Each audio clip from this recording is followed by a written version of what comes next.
Hello everyone, welcome to NEET Guru classes. तो मैं हूं मृदुल तिवारी और आज हम क्लास 12th केमिस्ट्री का एक बहुत ही इंपॉर्टेंट चैप्टर पढ़ने जा रहे हैं जिसका नाम है इलेक्ट्रोकेमिस्ट्री। इलेक्ट्रोकेमिस्ट्री बोथ नीट और बोर्ड्स के लिए बहुत ही ज़्यादा इंपॉर्टेंट चैप्टर है। काफ़ी क्वेश्चंस पूछे जाते हैं इसमें से। तो आज इस चैप्टर को हम डिस्कस करेंगे और इस चैप्टर में जो भी चीज़ें इंपॉर्टेंट है वो सारी मैंने माइंड मैप में रख रखी हैं। तो इसी को हम पढ़ के चैप्टर को पढ़ेंगे, ठीक है। इसमें मैंने सारे फॉर्मूले डाल रखे हैं, जो इंपॉर्टेंट पॉइंट्स है वो डाल रखे हैं, जहाँ फिगर की ज़रूरत पड़ी है वो फिगर डाल रखा है, ठीक है। और एक दो क्वेश्चंस भी करा रखे हैं जहाँ पे मैंने इंपॉर्टेंट समझा है, ठीक। तो इन सारी चीज़ों के साथ आपका चैप्टर अच्छे से तैयार हो जाएगा। तो शुरू करते हैं इस चैप्टर को। तो चैप्टर का नाम सबसे पहले जानते हैं, इलेक्ट्रोकेमिस्ट्री, ठीक। चैप्टर का नाम है इलेक्ट्रो और केमिस्ट्री। इलेक्ट्रो मतलब कुछ इलेक्ट्रिसिटी से रिलेटेड, केमिस्ट्री मतलब जो हमारी केमिस्ट्री है जिसमें हम केमिकल से डील करते हैं। तो यहाँ पे हम कुछ केमिकल्स को यूज़ करके इलेक्ट्रिसिटी बना सकते हैं या फिर इलेक्ट्रिसिटी को यूज़ करके कुछ केमिकल रिएक्शन करवा सकते हैं। जो केमिकल रिएक्शन नहीं हो पा रही उसको हम ज़बरदस्ती करवा सकते हैं इलेक्ट्रिसिटी का यूज़ करके, ठीक। तो दो काम हो रहे हैं, या फिर हम केमिस्ट्री का यूज़ करके या कह लो केमिकल का यूज़ करके इलेक्ट्रिसिटी बना रहे हैं, और या हम इलेक्ट्रिसिटी का यूज़ करके केमिकल रिएक्शंस को करवा रहे हैं। ये दो हमें काम करने हैं।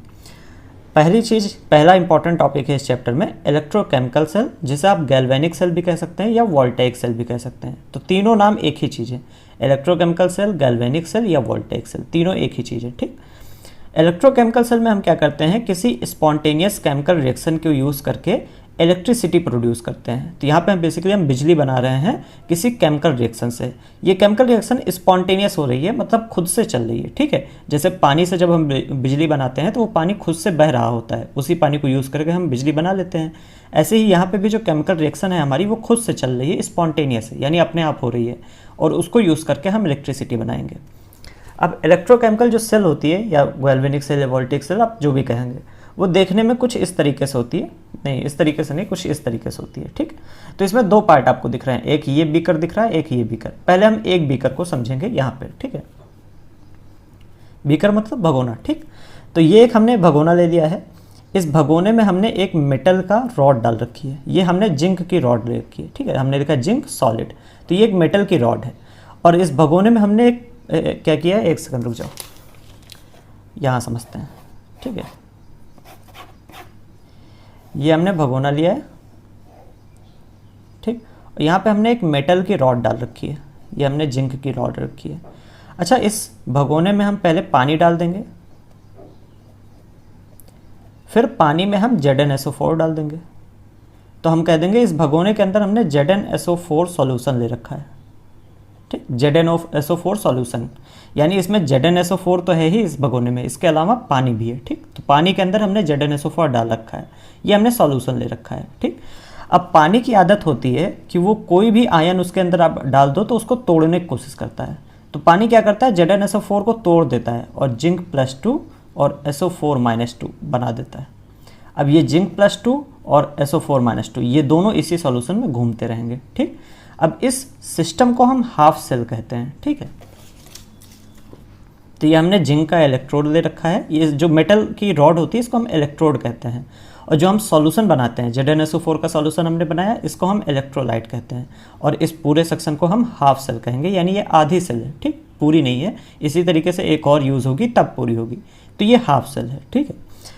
अब इलेक्ट्रोड और इलेक्ट्रोलाइट के बीच में यहाँ पे जहाँ पे इनका बाउंड्री है, बेसिकली जहाँ पे इलेक्ट्रोलाइट और इलेक्ट्रोड की बाउंड्री है, यहाँ पे एक पोटेंशियल डिफरेंस जनरेट हो जाता है। पोटेंशियल का मतलब क्या होता है, देखो पोटेंशियल का मतलब होता है चार्ज का इकट्ठा होना।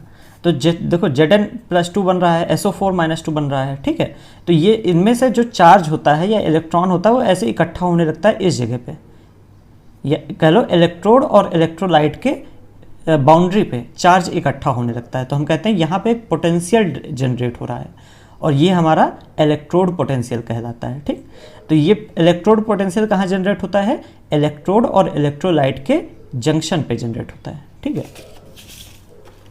तो ये देखो इलेक्ट्रोड इलेक्ट्रोलाइट है, potential which develops at electrode electrolyte interface. Interface मतलब ये जंक्शन जो है, ये interface is called electrode potential. तो इलेक्ट्रोड पोटेंशियल क्या होता है, वो पोटेंशियल जो कि यहाँ पे डेवलप हो जाता है क्योंकि पानी ने ZnSO4 को तोड़ दिया है। तो चार्ज जो है वो इकट्ठा हो जाता है इस जगह पे, और इसी वजह से इलेक्ट्रोड पोटेंशियल आता है, ठीक। तो ये होता है इलेक्ट्रोड पोटेंशियल। अब इलेक्ट्रोड पोटेंशियल दो तरह का हो सकता है, इसको भी हम समझते हैं। ये हमारा भगोना है और इसमें हमने मान लो एम नाम की रॉड, एम मेटल की रॉड डाल रखी है। तो एम मेटल का दो बिहेवियर हो सकता है, इसकी दो आदत हो सकती है। एक आदत ये हो सकती है कि ये दो इलेक्ट्रॉन एक्सेप्ट करके M2 माइनस बना ले, और एक आदत ये हो सकती है कि ये दो इलेक्ट्रॉन निकाल दे, बाहर निकाल दे। तो यहाँ पे देखो M जो है वो दो इलेक्ट्रॉन एक्सेप्ट कर ले रहा है, इसी वजह से M पे -2 का चार्ज आ जा रहा है, और यहाँ पे M जो है वो दो इलेक्ट्रॉन जो है निकाल दे रहा है, M2 प्लस में चेंज हो जा रहा है, ठीक है, और ये दो इलेक्ट्रॉन इसके निकल गए। अच्छा, यहाँ पे M से M+2, M जो है -2 में चला गया, तो ऑक्सीडेशन नंबर जब अकेला M है तो इसका ऑक्सीडेशन नंबर 0 है। ऑक्सीडेशन नंबर यहाँ पे 0 है, यहाँ -2, ऑक्सीडेशन नंबर क्या हुआ, कम हो गया, तो हम कहेंगे यहाँ पे रिडक्शन हो रहा। रिडक्शन यही तो होता है, ऑक्सीडेशन नंबर का कम होना रिडक्शन होता है। यहाँ पे M 0 की स्टेट में है, ऑक्सीडेशन स्टेट इसकी 0 है, यहाँ पे +2 में, 0 से +2 चला गया, तो क्या ऑक्सीडेशन नंबर बढ़ गया, और इसी को हम कहते हैं ऑक्सीडेशन होना।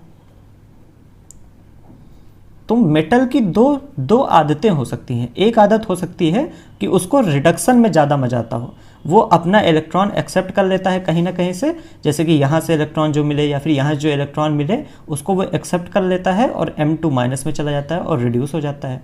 या फिर उसकी आदत होती है इलेक्ट्रॉन देने की, वो इलेक्ट्रॉन दो इलेक्ट्रॉन दे दिया उसने, और जरूरी नहीं है दो इलेक्ट्रॉन, 1 इलेक्ट्रॉन भी हो सकता है ना, ऐसा 100% जरूरी नहीं है दो इलेक्ट्रॉन, क्योंकि जिंक है मैंने इस वजह से दो इलेक्ट्रॉन का एग्जांपल लिया। हो सकता है यहाँ M+1 बन रहा हो और यहाँ पे एक इलेक्ट्रॉन निकल रहा हो, ठीक है, जरूरी नहीं है। तो ये दो आदतें हो सकती हैं मेटल की, या फिर वो इलेक्ट्रॉन को एक्सेप्ट करके रिडक्शन कर लेगा, या फिर वो इलेक्ट्रॉन को लूज कर देगा और M0 से M+2 में चला गया, जिसको हम ऑक्सीडेशन कह सकते हैं। ये दो आदतें हो सकती हैं।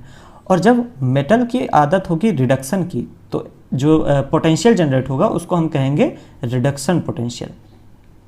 और जब मेटल की ऑक्सीडेशन की आदत होगी, तो जो उससे जब मतलब यहाँ पे पोटेंशियल जनरेट होगा इस जगह पे ना, उसको हम कहेंगे ऑक्सीडेशन पोटेंशियल। ठीक, तो ऑक्सीडेशन पोटेंशियल और रिडक्शन पोटेंशियल ये जो है मेटल पे डिपेंड करता है कि मेटल की आदत है क्या, कौन सी टेंडेंसी है मेटल की। मेटल की टेंडेंसी है रिड्यूस होने की, या फिर मेटल की टेंडेंसी है ऑक्सीडाइज होने की। ठीक, अब आते हैं यहाँ पे। तो पोटेंशियल जो है, इलेक्ट्रोड पोटेंशियल जो है, ये दो तरह का हो सकता है। एक हो सकता है ऑक्सीडेशन पोटेंशियल, जब मेटल की टेंडेंसी ऑक्सीडेशन की होगी तो ऑक्सीडेशन पोटेंशियल। एक हो सकता है रिडक्शन पोटेंशियल। अच्छा, थोड़ा सा जूम और करते हैं। अच्छा, मैं जानबूझ के टाइम लगा के पढ़ा रहा हूँ, ठीक है, जानबूझ के इसलिए टाइम लगा रहा हूँ क्योंकि बड़ा चैप्टर है, अगर छोड़ दोगे तो ख़त्म हो जाएगा, कुछ नहीं आएगा, ठीक है। तो ये ना कहना कि यहाँ से 1.5 घंटे का वीडियो बन जाएगा, 1.5 घंटे का भी बन जाने तो कोई दिक्कत नहीं है। चैप्टर इंपॉर्टेंट है, समझ में नहीं आया तो कुछ नहीं कर पाओगे, ठीक है। हाँ, तो ऑक्सीडेशन पोटेंशियल और रिडक्शन पोटेंशियल।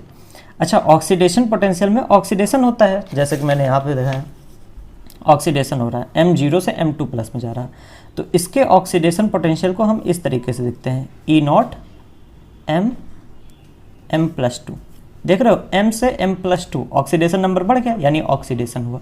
जब रिडक्शन होता है तो उसके पोटेंशियल को, रिडक्शन पोटेंशियल को हम इस तरीके से लिख सकते हैं,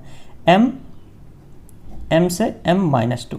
देख रहे हो, M से M-2 रिडक्शन हो गया, या फिर इसको इस तरीके से भी कभी कभी लिखा जाता है, जैसे E0 M+2 था और M बचा, M+2 था, M बचा। बेसिकली आपको सिर्फ ये देखना है कि रिडक्शन हो रहा है या ऑक्सीडेशन। यहाँ पे देखो ऑक्सीडेशन हो रहा है, 0 से 1 चला गया, तो ये क्या है, बेसिकली ऑक्सीडेशन पोटेंशियल है। यहाँ पे रिडक्शन हो रहा है, 0 से -2 में चला गया, कम हो गया ना, ये रिडक्शन पोटेंशियल है। यहाँ पे भी रिडक्शन हो रहा, +2 से 0 में चला गया, +2 था यहाँ पे 0 में चला गया, यहाँ पे भी रिडक्शन पोटेंशियल है। ठीक, तो ये अलग अलग तरीके होते हैं ऑक्सीडेशन पोटेंशियल और रिडक्शन पोटेंशियल को लिखने के। तो यहाँ पे हम ऑक्सीडेशन पोटेंशियल को लिखने का हम इस तरीके से लिख सकते हैं, E0 M+2, M से M+2 हो जाना, ऑक्सीडेशन हो जाना, तो E0 M+2। अगर दे रखा है कि E0 M+2 is equal to 1.1 volt, तो मतलब कौन सा पोटेंशियल दे रखा है, ऑक्सीडेशन पोटेंशियल। ऐसे ही अगर कहीं पे दे रखा है कि M+2 से M बन गया, देखो प्लस से 0 में पहुंच गया, रिडक्शन हो गया, तो साफ आपको पता चल जाएगा डायरेक्ट कि हाँ ये रिडक्शन पोटेंशियल है। ठीक, तो ई नॉट जहाँ पे लिखा है वो कौन सा पोटेंशियल है ये जानना जरूरी है, वो रिडक्शन पोटेंशियल है या फिर ऑक्सीडेशन पोटेंशियल है, वो पता चलेगा आपको इससे कि लिखा है। कभी कभी तो क्वेश्चन में डायरेक्ट दे रखे हैं कि ऑक्सीडेशन पोटेंशियल ये है, लेकिन कभी कभी डायरेक्ट नहीं दे रखे थे, ऐसे लिखे होते हैं। जब लिखा रहता है तो आपको पहचानना पड़ेगा। तो क्योंकि यहाँ पे 0 से +2 में गया तो ऑक्सीडेशन हुआ, मतलब ये ऑक्सीडेशन पोटेंशियल की वैल्यू है। यहाँ पे +2 से 0 में गया रिडक्शन हुआ तो ये रिडक्शन पोटेंशियल की वैल्यू है। ठीक, अच्छा, अगर यही जो ई नॉट, अच्छा यहाँ पे नॉट क्यों लिखा है मैंने, क्योंकि ये स्टैंडर्ड कंडीशन पे है। स्टैंडर्ड कंडीशन मतलब ये यहाँ पे मैंने लिखा है स्टैंडर्ड कंडीशन मतलब प्रेशर जब एक बार है, कंसंट्रेशन 1 मोलरिटी है, m मतलब मोलरिटी, ठीक है, मोल पर लीटर, टेम्परेचर 25 डिग्री सेल्सियस है, तब हम कहते हैं ये स्टैंडर्ड कंडीशंस। जैसे आप कहते हैं ना स्टैंडर्ड टेम्परेचर एंड प्रेशर, वही स्टैंडर्ड कंडीशन। तो जब स्टैंडर्ड कंडीशन पे होता है ऑक्सीडेशन पोटेंशियल, जब स्टैंडर्ड कंडीशन पे नापा जाता है तो उसको हम SOP कहते हैं, स्टैंडर्ड ऑक्सीडेशन पोटेंशियल। जब स्टैंडर्ड कंडीशन पे रिडक्शन पोटेंशियल नापा जाता है तो उसको SRP कहते हैं, स्टैंडर्ड रिडक्शन पोटेंशियल। ठीक, तो स्टैंडर्ड का मतलब समझ में आ गया, STP पे बेसिकली। ठीक है, एक बार प्रेशर हो, 1 मोल कंसंट्रेशन हो, टेम्परेचर 25 डिग्री सेल्सियस हो, ये कंडीशंस है। ठीक है, अब थोड़ा सा जूम आउट कर लेते हैं। बहुत इंपॉर्टेंट पॉइंट है, value of SOP and SRP is always same but sign is opposite. तो SOP जो होता है और SRP, इसकी वैल्यूज हमेशा सेम होती हैं, बस साइन अलग अलग होता है, अपोजिट साइन होता है। एक एग्जांपल लेके देखते हैं, जैसे कि मान लेते हैं कोई क्वेश्चन है, उसमें आपको दे रखा है कि SRP जो है वो +10 है, तो SOP बताओ। तो आपको क्या करना है, डायरेक्ट वैल्यू उतनी ही लिखनी है, साइन अपोजिट कर देना है। तो SRP SOP की वैल्यू हमेशा सेम रहती है, बस साइन अपोजिट रहता है। ठीक, जैसे मान लो SRP दे रखा है -15 है, SOP पूछा गया है +15, सीधी सी बात। इसकी भी वैल्यू सेम, इसकी भी वैल्यू मतलब सेम रहेगी दोनों की, और अपोजिट साइन रहेगा। अगर ये माइनस में है तो ये प्लस में है, अगर ये प्लस में है तो ये माइनस में है। ठीक, अपोजिट रहेगा साइन। अब क्वेश्चन आता है कि कौन सा यूज किया जाता है ज़्यादा, SRP या फिर SOP। दोनों पोटेंशियल है, इलेक्ट्रोड पोटेंशियल है। ठीक, तो किसी भी इलेक्ट्रोड के पोटेंशियल को हम SRP के फॉर्म में भी लिख सकते हैं, SOP के फॉर्म में भी लिख सकते हैं। भाई SRP के फॉर्म में हम लिखेंगे +10 वोल्ट उसका पोटेंशियल है, SOP के फॉर्म में हम लिखेंगे -10 वोल्ट पोटेंशियल है उसका। तो लिख तो दोनों के फॉर्म में सकते हैं। तो IUPAC जो होता है, IUPAC आपने सुना होगा ना, ये बेसिकली एक संस्था है जो कि केमिस्ट्री के बारे में काफ़ी कुछ डिसाइड करती है। ठीक है, नेमिंग वेमिंग भी इसी के रूप में होती है। ठीक है, इसी के मतलब रूल से होती है। तो IUPAC ने कहा है कि हमेशा SRP हम यूज़ करेंगे। ये एक इन्होंने रूल बना दिया है कि हमेशा ऑलवेज यूज़ SRP। तो डिफ़ॉल्ट मेथड में हम हमेशा SRP यूज़ करेंगे। कोई भी चीज़ कैलकुलेट करनी होगी या कहीं भी अगर आपको डायरेक्ट दे रखा है कि E नॉट लिखा है, मान लो E नॉट = 1.1 वोल्ट ऐसे दे रखा है, और अब कुछ नहीं दे रखा है कि ये रिडक्शन पोटेंशियल है या ऑक्सीडेशन पोटेंशियल है, कुछ नहीं दे रखा, तो आपको मान के चलना है कि ये SRP है, यानी रिडक्शन पोटेंशियल। ठीक, तो कई बार होता है कि SRP क्वेश्चन में आपको डायरेक्ट दे रखा रहता है कि इलेक्ट्रोड पोटेंशियल इज 1.1 वोल्ट, तो इलेक्ट्रोड पोटेंशियल उन्होंने लिख दिया, ये नहीं बताया कि ऑक्सीडेशन पोटेंशियल है कि रिडक्शन, तो हम रिडक्शन मान के चलेंगे। ठीक, तो बाय डिफ़ॉल्ट हम SRP ही यूज़ करते हैं। ये मैंने यहाँ पे लिखा भी है, by default we always use SRP, हमेशा हमें SRP यूज़ करना है। ठीक है, बाय डिफ़ॉल्ट।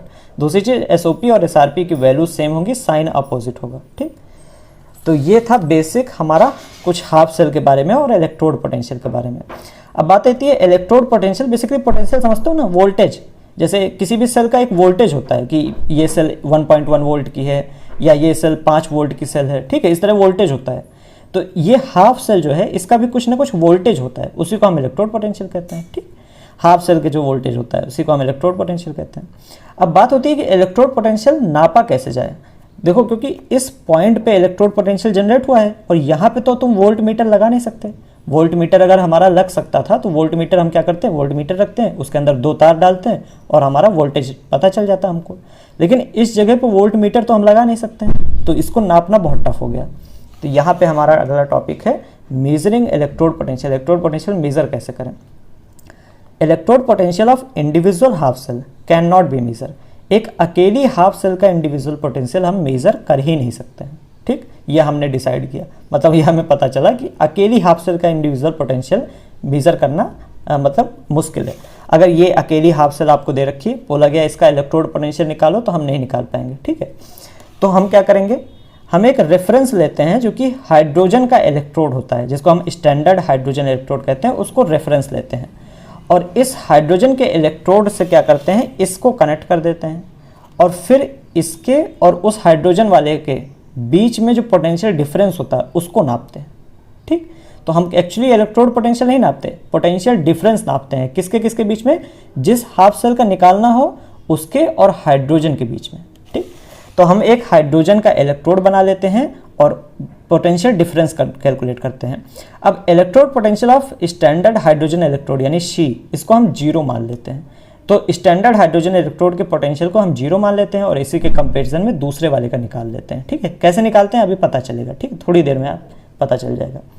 यहाँ पे स्टैंडर्ड का मीनिंग मैंने लिख रखा है कि प्रेशर 1 बार हो, कंसंट्रेशन 1 मोलरिटी मोल हो, मतलब मोलरिटी हो मोल पर लीटर, टेम्परेचर 25 डिग्री सेल्सियस हो। ठीक है, ये सारा स्टैंडर्ड कंडीशन है। वी कनेक्ट शी यानी standard hydrogen electrode to that electrode whose potential is to be find. जिस इलेक्ट्रोड का पोटेंशियल हमें निकालना है उसको हम SHE से कनेक्ट कर देते हैं और इसका पोटेंशियल हम 0 मान लेते हैं और उससे हम निकाल सकते हैं पोटेंशियल। ठीक है, कैसे निकालते हैं अभी थोड़ी देर में पता चलेगा। ठीक, अगले टॉपिक पे आते हैं जो कि एक्चुअल हमारा सेल है। ये है हमारी एक इलेक्ट्रोकेमिकल सेल या गैल्वेनिक सेल या वोल्टेइक सेल। अच्छा, इस पार्टिकुलर सेल को जिसमें हम जिंक और कॉपर का इलेक्ट्रोड यूज़ करते हैं इसको हम डेनियल सेल कहते हैं। ठीक, तो डेनियल सेल एक तरह की इलेक्ट्रोकेमिकल सेल ही है। ठीक है, तो ये एक डेनियल सेल है। अब थोड़ा सा जूम करके इसको पढ़ते हैं। जूम क्या करते हैं, पहले हम इसको थोड़ा समझ लेते हैं। 2 मिनट को हम इसको थोड़ा समझ लेते हैं अपने आप से। तो देखो सेल हम कैसे बनाते हैं, एक इलेक्ट्रोकेमिकल सेल हम कैसे बनाते हैं। हम 2 भगोने लेते हैं, एक भगोना हमने ये लिया, एक भगोना हमने ये लिया, हमने ये 2 भगोना लिया। ठीक, इस भगोने में हमने एक इलेक्ट्रोड डाला, मेटल रॉड डाली, मान लेते हैं ये जिंक की रॉड है। एक इस भगोने में भी हमने एक मेटल की रॉड डाल रखी है जिसको हम कॉपर की रॉड मान लेते हैं। फिर हमने इलेक्ट्रोलाइट भर दिया, इलेक्ट्रोलाइट यहाँ पे हमने ZnSO4 डाल दिया और यहाँ पे हमने इलेक्ट्रोलाइट डाल दिया CuSO4, ये इलेक्ट्रोलाइट।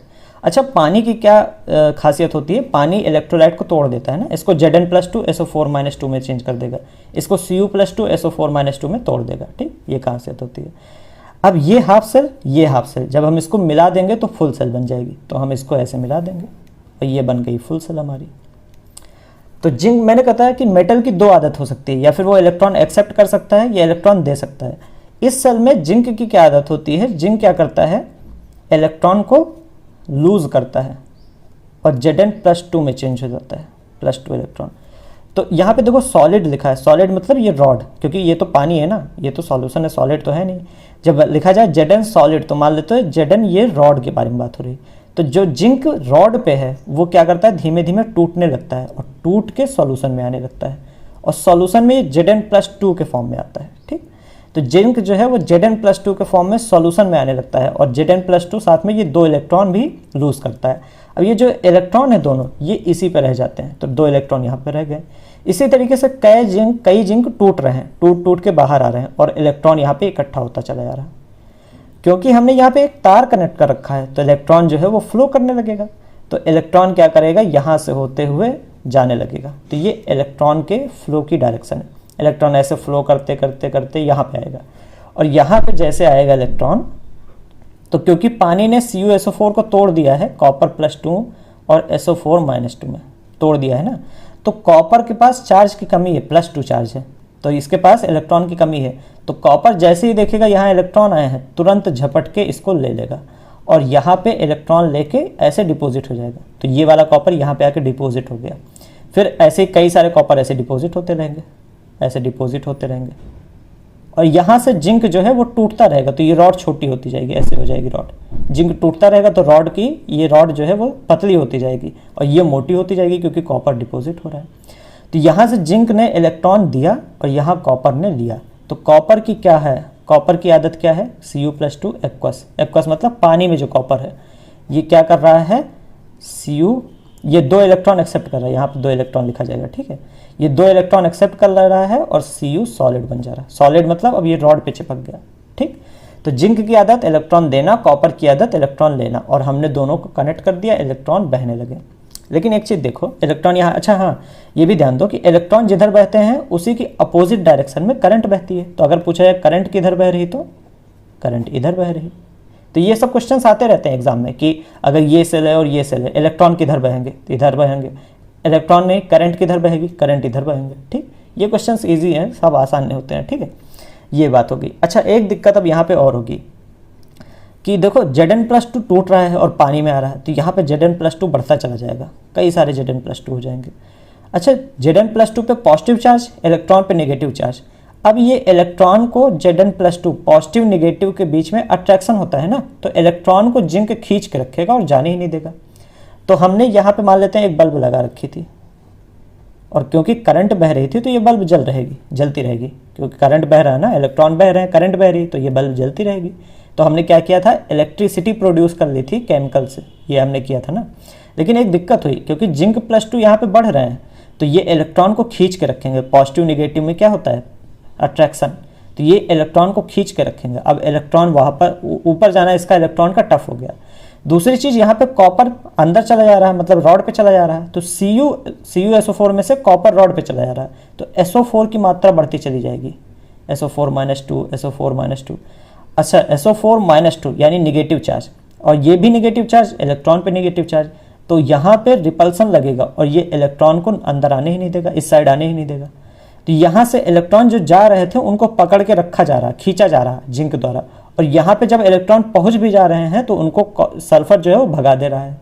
तो धीमे धीमे क्या होगा, हमारी बल्ब जो है वो बुझ जाएगी, क्योंकि इलेक्ट्रॉन ना इधर से जा पाएंगे और ना इधर पहुँच पाएंगे, हमारी बल्ब बुझ जाएगी। तो हमारी थोड़ी देर से काम करेगी, फिर ख़त्म हो जाएगी। तो ये एक दिक्कत हुई। तो इसको सॉल्व करने के लिए हमने एक चीज़ इंट्रोड्यूस किया, जिसे हम सॉल्ट ब्रिज कहते हैं। ये एक सॉल्ट ब्रिज है। अब सॉल्ट ब्रिज के थ्रू हमने दोनों सेल को कनेक्ट कर दिया, और इसमें एक चीज़ भर दिया, एक कोई भी इलेक्ट्रोलाइट भर दिया, जैसे NaCl हमने मान लो भर दिया। अच्छा, Na पे पॉजिटिव चार्ज हो जाता है ना। पॉजिटिव चार्ज को कौन खींचेगा, निगेटिव चार्ज। निगेटिव कहाँ है, SO4-2 पे। तो सोडियम क्लोराइड में से सोडियम जो है धीमे धीमे इस साइड आने लगेगा, और यहाँ पे, अच्छा यहाँ पे हम कॉटन का प्लग लगाते हैं, यहाँ पे भी कॉटन लगा देते हैं, रुई लगा देते हैं, कि ऐसा ना हो कि सोडियम डायरेक्ट भक्क से नीचे गिर जाए, ऐसा ना हो, धीमे धीमे गिरे। ठीक है, तो इसी वजह से हम यहाँ पे एक कॉटन का प्लग यहाँ पे भी एक लगा देते हैं, रुई लगा देते हैं दोनों साइड। तो Na+ है और प्लस को माइनस खींच रहा है, तो सोडियम धीमे धीमे यहाँ आएगा और यहाँ से नीचे आ जाएगा। अब जैसे ही नीचे आएगा, SO4 जो है वो Na से रिएक्ट कर लेगा और Na2SO4 बन जाएगा। तो जहाँ पे SO4-2 था, अब वो Na2SO4 में बन गया। देखो माइनस चार्ज खत्म हो गया, है ना। और हम यही चाहते थे कि माइनस चार्ज खत्म हो जाए, जिससे कि इलेक्ट्रॉन यहाँ पे आसानी से आ सके। यहाँ पे हम चाहते हैं प्लस चार्ज खत्म हो जाए, उसके लिए क्या होगा, Cl नेगेटिव होता है, Cl नेगेटिव को इधर खींचा जाएगा, और यहाँ पे Cl नेगेटिव कॉटन प्लग से होते हुए नीचे आ जाएगा। अब Cl नेगेटिव जब नीचे आएगा तो Zn+2 जो है वो Cl नेगेटिव से रिएक्ट कर लेगा और ZnCl2 बन जाएगा। देख रहे हो, पॉजिटिव चार्ज यहाँ पे था, न्यूट्रल हो गया, तो यहाँ पे भी न्यूट्रल हो गया और यहाँ पे भी न्यूट्रल हो गया। फिर से हमारी सेल चलने लगेगी। यहाँ पे भाई कोई खींचने वाला नहीं है, यहाँ कोई रोकने वाला नहीं, सेल हमारी फिर से चलने लगेगी और इलेक्ट्रिसिटी हमें फिर मिल जाएगी, करंट मतलब बल्ब हमारी फिर से जल जाएगी। तो सॉल्ट ब्रिज का काम क्या है, वो यहाँ पे न्यूट्रलिटी बना के रखता है, यहाँ पे एटम्स को न्यूट्रल रखता है, यहाँ पे भी मॉलिक्यूल्स को ये क्या करता है, न्यूट्रल बना के रखता है, जिससे कि सेल हमारी काम करती रहे। ये सॉल्ट ब्रिज का काम है। ठीक है, तो ये पूरी है हमारी क्या, इलेक्ट्रोकेमिकल सेल। ठीक, ये है हमारी इलेक्ट्रोकेमिकल सेल। अब आते हैं माइंड मैप पे। देखो टाइम लग रहा है, टाइम लगने दो, ठीक है अच्छे से टाइम लगने दो, सीखना है पूरी चीज़ें। ठीक, तो ये है हमारी इलेक्ट्रोकेमिकल सेल। यहाँ पे जिंक का इलेक्ट्रोड ले रखा है और ZnSO4। जिंक की क्या आदत है, जिंक +2 में चेंज हो जाता है, साथ में 2 इलेक्ट्रॉन लेते हैं। यहाँ पे हमने कॉपर ले रखा है और CuSO4 का इलेक्ट्रोलाइट। कॉपर की क्या आदत है, वो इलेक्ट्रॉन एक्सेप्ट करके कॉपर सॉलिड में बदल जाता है। ठीक, अच्छा ये जो पार्ट होता है हाफ सेल है ना, ये हाफ सेल, ये हाफ सेल, जो इधर वाली हाफ सेल है लेफ्ट साइड वाली, इसको हम एनोड कहते हैं और एनोड को हमेशा लेफ्ट में रखा जाता है। ठीक, इस साइड वाली सेल जो है इसको हम कैथोड कहते हैं और कैथोड को हमेशा राइट साइड में रखा जाता है। ठीक, लेकिन लेफ्ट और राइट में आप कंफ्यूज हो जाएंगे, इसी वजह से लेफ्ट राइट ना याद रखना। एक चीज़ ध्यान रखना कि एनोड जो होता है उस पर ऑक्सीडेशन होता है, और ये यूनिवर्सल रूल है, ये कहीं भी नहीं फेल होगा। किसी भी तरह की सेल हो, एनोड पे हमेशा ऑक्सीडेशन होगा। और यहाँ पे देख रहे हो जिंक यहाँ पे 0 स्टेट में है और यहाँ पे +2 में चला गया, तो 0 से +2 ऑक्सीडेशन नंबर बढ़ गया, यानी ऑक्सीडेशन हो गया। ऐसे ही कैथोड पे हमेशा रिडक्शन होगा। कॉपर +2 के स्टेज में है और कॉपर 0 हो गया, +2 से 0 ऑक्सीडेशन नंबर घट गया, यानी रिडक्शन हुआ। तो अच्छे से ध्यान रखना, एनोड हमेशा ऑक्सीडेशन होता है एनोड पे, कैथोड पे हमेशा रिडक्शन होता है, और ये पहचान है एनोड कैथोड की। ये लेफ्ट राइट जो है ये पहचान नहीं है। ठीक, लेफ्ट राइट में रखा जाता है वो अच्छी बात है, लेकिन ये कोई पहचान नहीं है। पहचान क्या है कि एनोड पे ऑक्सीडेशन होता है, कैथोड पे रिडक्शन होता है। ये अच्छे से ध्यान रखना, ठीक। अब देखो ये हाफ सेल है, ये हाफ सेल है, ये हाफ रिएक्शन है, ये हाफ रिएक्शन है। दोनों रिएक्शन को जब आप ऐड कर देते हो तो आप सेल रिएक्शन आपको मिल जाती है। और सेल को आप इस तरीके से रिप्रेजेंट कर सकते हो। कैसे रिप्रेजेंट किया गया? Zn से Zn+2 हुआ यानी ऑक्सीडेशन हुआ, यानी ये एनोड को रिप्रेजेंट कर रहा है। Cu+2 से Cu बन गया यानी रिडक्शन हुआ, रिडक्शन हुआ तो ये कैथोड को रिप्रेजेंट कर रहा है। तो आगे एनोड को रिप्रेजेंट करेंगे हम, आगे एनोड लिखेंगे हम और फिर डबल लाइन खींचेंगे और इस साइड कैथोड लिखेंगे, ठीक। एनोड में यहाँ पे सिंगल लाइन, यहाँ पे भी सिंगल लाइन और बीच में एकदम बीच में डबल लाइन, ठीक। अब यहाँ पे आप Zn के आगे सॉलिड भी लिख सकते हैं, यहाँ पे Zn+2 के आगे एक्वस लिख सकते हैं, यहाँ Cu+2 के आगे एक्वस और यहाँ पे Cu के आगे सॉलिड, ये सब भी आप लिख सकते हैं। बेसिक स्ट्रक्चर ये रहता है, ठीक है, सेल का। इधर एनोड, इधर डबल ये जो लाइन है ये लिखेंगे आप और यहाँ कैथोड, ठीक है। तो ये होता है बेसिक स्ट्रक्चर सेल का। अब बात आती है सेल पोटेंशियल। सेल पोटेंशियल मतलब वोल्टेज हम कैसे निकालेंगे, और वोल्टेज निकालना यहाँ पे बहुत आसान है भाई। यहाँ पे हम डायरेक्ट इस जगह पे क्या करेंगे, वोल्ट मीटर लगा देंगे और यहाँ पे वोल्ट मीटर लगा देंगे तो वो हमें वोल्टेज बता देगा, ठीक। तो ये वोल्टेज जो आता है बेसिकली इस सेल के और इस सेल के पोटेंशियल का डिफरेंस आता है। तो यहाँ पे हम वोल्टेज जो निकालते हैं वो पोटेंशियल डिफरेंस होता है इस सेल के और इस सेल के, और इसी वजह से जो सेल पोटेंशियल होता है जिसको E0 सेल से रिप्रेजेंट करते हैं ये होता है E0 cathode minus E0 anode हमेशा। अच्छा, यहाँ पे मैंने ये नहीं लिखा है कि E0 कैथोड, मैंने लिखा है, ये नहीं लिखा है कि कैथोड का SRP लोगे कि SOP लोगे, यहाँ पे भी मैंने नहीं लिखा है। तो आप क्या लोगे? SRP, क्योंकि IUPAC कहता है हमेशा SRP लेना है। जहाँ पे भी मैंने कुछ नहीं लिखा कि SRP लेना है, SOP लेना है, वहाँ पे हमेशा आपको SRP लेना है। इसीलिए मैंने यहाँ लिख दिया है टेक SRP वैल्यूज ओनली। अभी मैंने लिखा था थोड़ी देर पहले।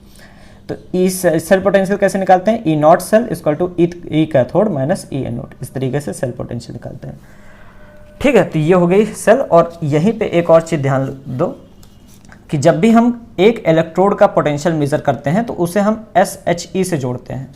तो एक्चुअल में हम करते क्या हैं, मान लो हमें ZnSO4 यानी जिंक के इलेक्ट्रोड का पोटेंशियल मेजर करना है, तो एक तरफ हम जिंक की सेल लगाएंगे और एक तरफ जो सेल है उसमें हम हाइड्रोजन इलेक्ट्रोड लगा देंगे। अब इसको और हाइड्रोजन इलेक्ट्रोड को जोड़ देंगे और बीच में जो यहाँ पे तार है यहाँ पे हम वोल्ट मीटर लगा देंगे और हमें वोल्टेज का डिफरेंस मिल जाएगा और उसी को हम कह देंगे उतना ही इलेक्ट्रोड पोटेंशियल है जिंक का। ऐसे ही अगर हमें कॉपर इलेक्ट्रोड का इलेक्ट्रोड पोटेंशियल निकालना है सिर्फ अकेली सेल का, सिंगल सेल का, तो इधर हम कॉपर रख देंगे और इधर हम हाइड्रोजन का इलेक्ट्रोड यानी SHE लगा देंगे। दोनों को जोड़ देंगे, वोल्ट मीटर लगा के वोल्टेज निकाल देंगे, ठीक। और SHE का हमने 0 मान रखा है, ठीक है, SHE का हमने 0 मान रखा है, ठीक। तो ये इसी तरीके से मतलब बेसिकली आप जब यहाँ पे हम लिखते हैं कि SHE को स्टैंडर्ड को रेफरेंस लिया जाता है, तो रेफरेंस एक्चुअली इस वजह से लिया जाता है, इसका हमने 0 मान रखा है, ठीक है, इसको हमने 0 मान रखा है। इसी के कंपैरिजन में बाकी सारे का निकाल लेते हैं, ठीक। आखिरी पॉइंट है हमारा सॉल्ट ब्रिज। सॉल्ट ब्रिज क्या होता है? To maintain electrical neutrality in half cell. ये हाफ सेल के अंदर न्यूट्रल रखता है, इलेक्ट्रिकल न्यूट्रलिटी मेंटेन रखता है, ठीक है, जो कि अभी हमने देखा था। अच्छा, अगर इलेक्ट्रोलाइट सेम है, मतलब दोनों सेल में इलेक्ट्रोलाइट सेम है, तो सॉल्ट ब्रिज की जरूरत नहीं होती, salt bridge is not required. जैसे कि अगर हम मान लेते हैं यहाँ पे भी हम ZnSO4 ले लेते हैं और यहाँ पे भी ZnSO4, कोई सेल मान लेते हैं दूसरी सेल है जहाँ पे दोनों इलेक्ट्रोलाइट सेम है, तो वहाँ पे सॉल्ट ब्रिज की जरूरत नहीं पड़ती। ये आपको डायरेक्ट अच्छे से याद रखना है, if electrolyte is same salt bridge is not required, ठीक। तो ये बेसिक चीज़ें हो गई इलेक्ट्रोकेमिकल सेल की। अब अगला पॉइंट आता है बहुत ही ज़्यादा इंपॉर्टेंट, जो कि है नस्ट इक्वेशन। नस्ट इक्वेशन जो होता है ये सेल की पोटेंशियल को मेजर करने का तरीका है, लेकिन किसी भी कंडीशन में। देखो यहाँ पे जब हमने लिखा कि E0 cell equal to E0 cathode minus E0 anode, सारे में नॉट लगा है। नॉट मतलब स्टैंडर्ड कंडीशन पे ही हम ये काम कर सकते हैं। ये जो काम है ये सारा हम स्टैंडर्ड कंडीशन पे कर सकते हैं। ऐसा नहीं कि टेम्परेचर कुछ भी हो, प्रेशर कुछ भी हो, तब भी हम ये लगा सकते हैं। ये फॉर्मूला नहीं लगेगा तब। जब कभी भी टेम्परेचर चेंज हो जाए, प्रेशर चेंज हो जाए, ये सारी चीज़ें, कंसंट्रेशन चेंज हो जाए, तब क्या करेंगे? तब हम नस्ट इक्वेशन लगाएंगे। तो नस्ट इक्वेशन जो है वो किसी भी टेम्परेचर पे, किसी भी प्रेशर पे और किसी भी कंसंट्रेशन पे हमें वो बता देती है। क्या बता देती है? सॉरी, किसी भी टेम्परेचर पे, किसी भी कंसंट्रेशन पे हमें ई सेल निकाल के देती है, यानी इलेक्ट्रोड पोटेंशियल निकाल के या सेल पोटेंशियल निकाल के देती है। तो नस्ट इक्वेशन के 3 फॉर्म हैं, तीनों फॉर्म आपको आने चाहिए, ठीक है। पहला है E cell equal to E0 cell. E0 मतलब स्टैंडर्ड कंडीशन में, तो E cell equal to E naught cell minus 2.303 RT upon NF log product upon reactant. P upon R मतलब product upon reactant. P upon R अगर आपको समझ में ना आ रहा हो तो आप ऊपर कैथोड का कंसंट्रेशन नीचे ऊपर एनोड का कंसंट्रेशन नीचे कैथोड का कंसंट्रेशन रख सकते हैं। ठीक, कभी कभी रिएक्शन में डायरेक्ट आपको एनोड और कैथोड का कंसंट्रेशन दे रखा रहता है, तो P और R के जगह पे आप एनोड और कैथोड का कंसंट्रेशन लिख सकते हैं। ठीक है, तो पहला फॉर्म है E cell equal to E naught cell minus 2.303 RT upon NF log product upon reactant. दूसरा है E cell equal to E naught cell minus 0.059 upon N log product upon reactant. 0.05 कैसे आया, 2.3 और R की value हमने रख दी और temperature की वैल्यू हमने रख दी। ठीक है, मतलब बेसिकली हाँ टेम्परेचर की वैल्यू और फराडे F जो है फराडे है इसकी भी वैल्यू रख दी। तो बेसिकली इसी फॉर्मूले को आप सॉल्व करके ये ला सकते हैं। ठीक, तो ये दोनों आपको अब फॉर्म में याद रखने होंगे। ठीक है, तो E cell equal to E naught cell minus 0.059 upon N log product upon reactant. ठीक है, अच्छा R जो है ये क्या है, गैस कांस्टेंट, T टेम्परेचर है, N जो है वो नंबर ऑफ इलेक्ट्रॉन है जो कि लॉस हुआ या गेन हुआ। जैसे कि आप यहाँ पे देख रहे हैं, यहाँ पे जिंक क्या कर रहा है, 2 इलेक्ट्रॉन लॉस कर रहा है, यहाँ कॉपर क्या कर रहा है, 2 इलेक्ट्रॉन गेन कर रहा है। तो N का मतलब क्या होता है, कितना इलेक्ट्रॉन लॉस या गेन हुआ किसी रिएक्शन में। ठीक है,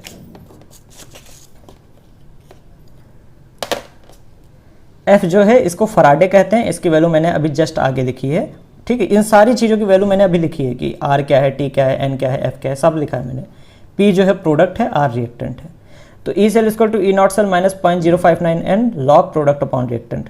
तीसरा है, अगर आपको एक रिएक्शन दे रखी है कि A रिएक्ट कर रहा है B से और उससे C प्लस D बन रहा है, तो उसके इसमें नष्ट इक्वेशन कैसे लिखनी है, E cell equal to E naught cell minus 0.059 upon N log product मतलब अभी भी हम वही लिख रहे हैं, प्रोडक्ट अपॉन रिएक्टेंट।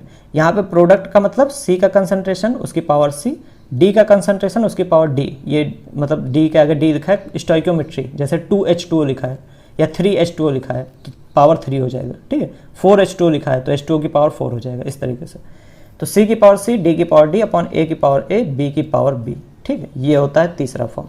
ये तीनों फॉर्म नष्ट इक्वेशन के यहाँ पे डायरेक्ट मैंने लिखा है वेरी इंपॉर्टेंट, तो इनको डायरेक्ट ऐसे ही याद रखना है आपको। ठीक, तो ये था हमारा फाइनली पहला पेज। अब चलते हैं दूसरे पेज पे।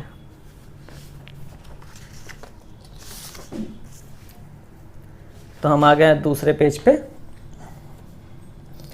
यहाँ पे सबसे पहले आपको मैं ये बता दूं कि पिछला जो नष्ट इक्वेशन हमने पढ़ा उसमें क्या क्या चीज़ें क्या क्या हैं। तो ई सेल है EMF of cell at any concentration. ठीक है, किसी भी कंसंट्रेशन पे जो ईएमएफ होता है उसको ई सेल लिखते हैं। ई नॉट सेल जो है वो ईएमएफ है स्टैंडर्ड कंडीशंस पे। ठीक, स्टैंडर्ड कंडीशन हम पढ़ चुके हैं।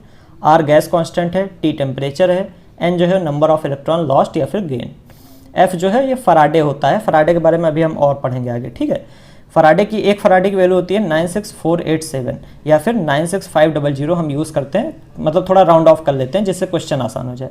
तो एक्चुअल तो वैल्यू 96487 होती है, लेकिन हम 96500 काफ़ी बार यूज़ करते हैं। ठीक है, तो दोनों मैंने यहाँ पे लिख दिए। एक इंपॉर्टेंट नोट है, बैलेंस रिएक्शन बिफोर यूजिंग नष्ट इक्वेशन। नष्ट इक्वेशन को यूज़ करने के पहले रिएक्शन हमेशा बैलेंस कर लो, तभी यूज़ करना है। ठीक है, दूसरी चीज़ जो सॉलिड चीज़ें हैं उनका कंसंट्रेशन हमेशा 1 लेना है। ठीक, तो जैसे हमने ए बी बी वाली पावर लिखी थी, एक सेकंड रुक जाओ, यहाँ पे मैंने लिखा नहीं है, C की पावर C, D की पावर D, इसमें से कोई भी चीज़ अगर सॉलिड होगी तो उसका कंसंट्रेशन 1 आएगा। जैसे कि अगर यही रिएक्शन ले लो, zinc solid gives zinc +2 aqueous +2 electron. Zinc यहाँ पे ये वाला जिंक क्या है, सॉलिड है, इसका कंसंट्रेशन 1। ठीक है, तो जो चीज़ सॉलिड है उसका कंसंट्रेशन 1 रखना है। ठीक है, ठीक है। अब अगला पॉइंट है इक्विलिब्रियम कांस्टेंट फ्रॉम नष्ट इक्वेशन। नष्ट इक्वेशन को यूज़ करके हम इक्विलिब्रियम कांस्टेंट निकाल सकते हैं।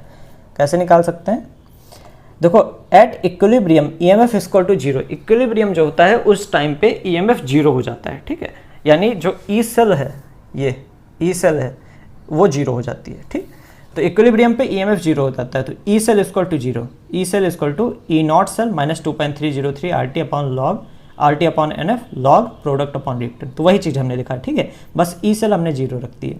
अब ये वाले सेल को इधर भेज दे रहे हैं। ठीक, मतलब इधर उधर कर दिया बेसिकली।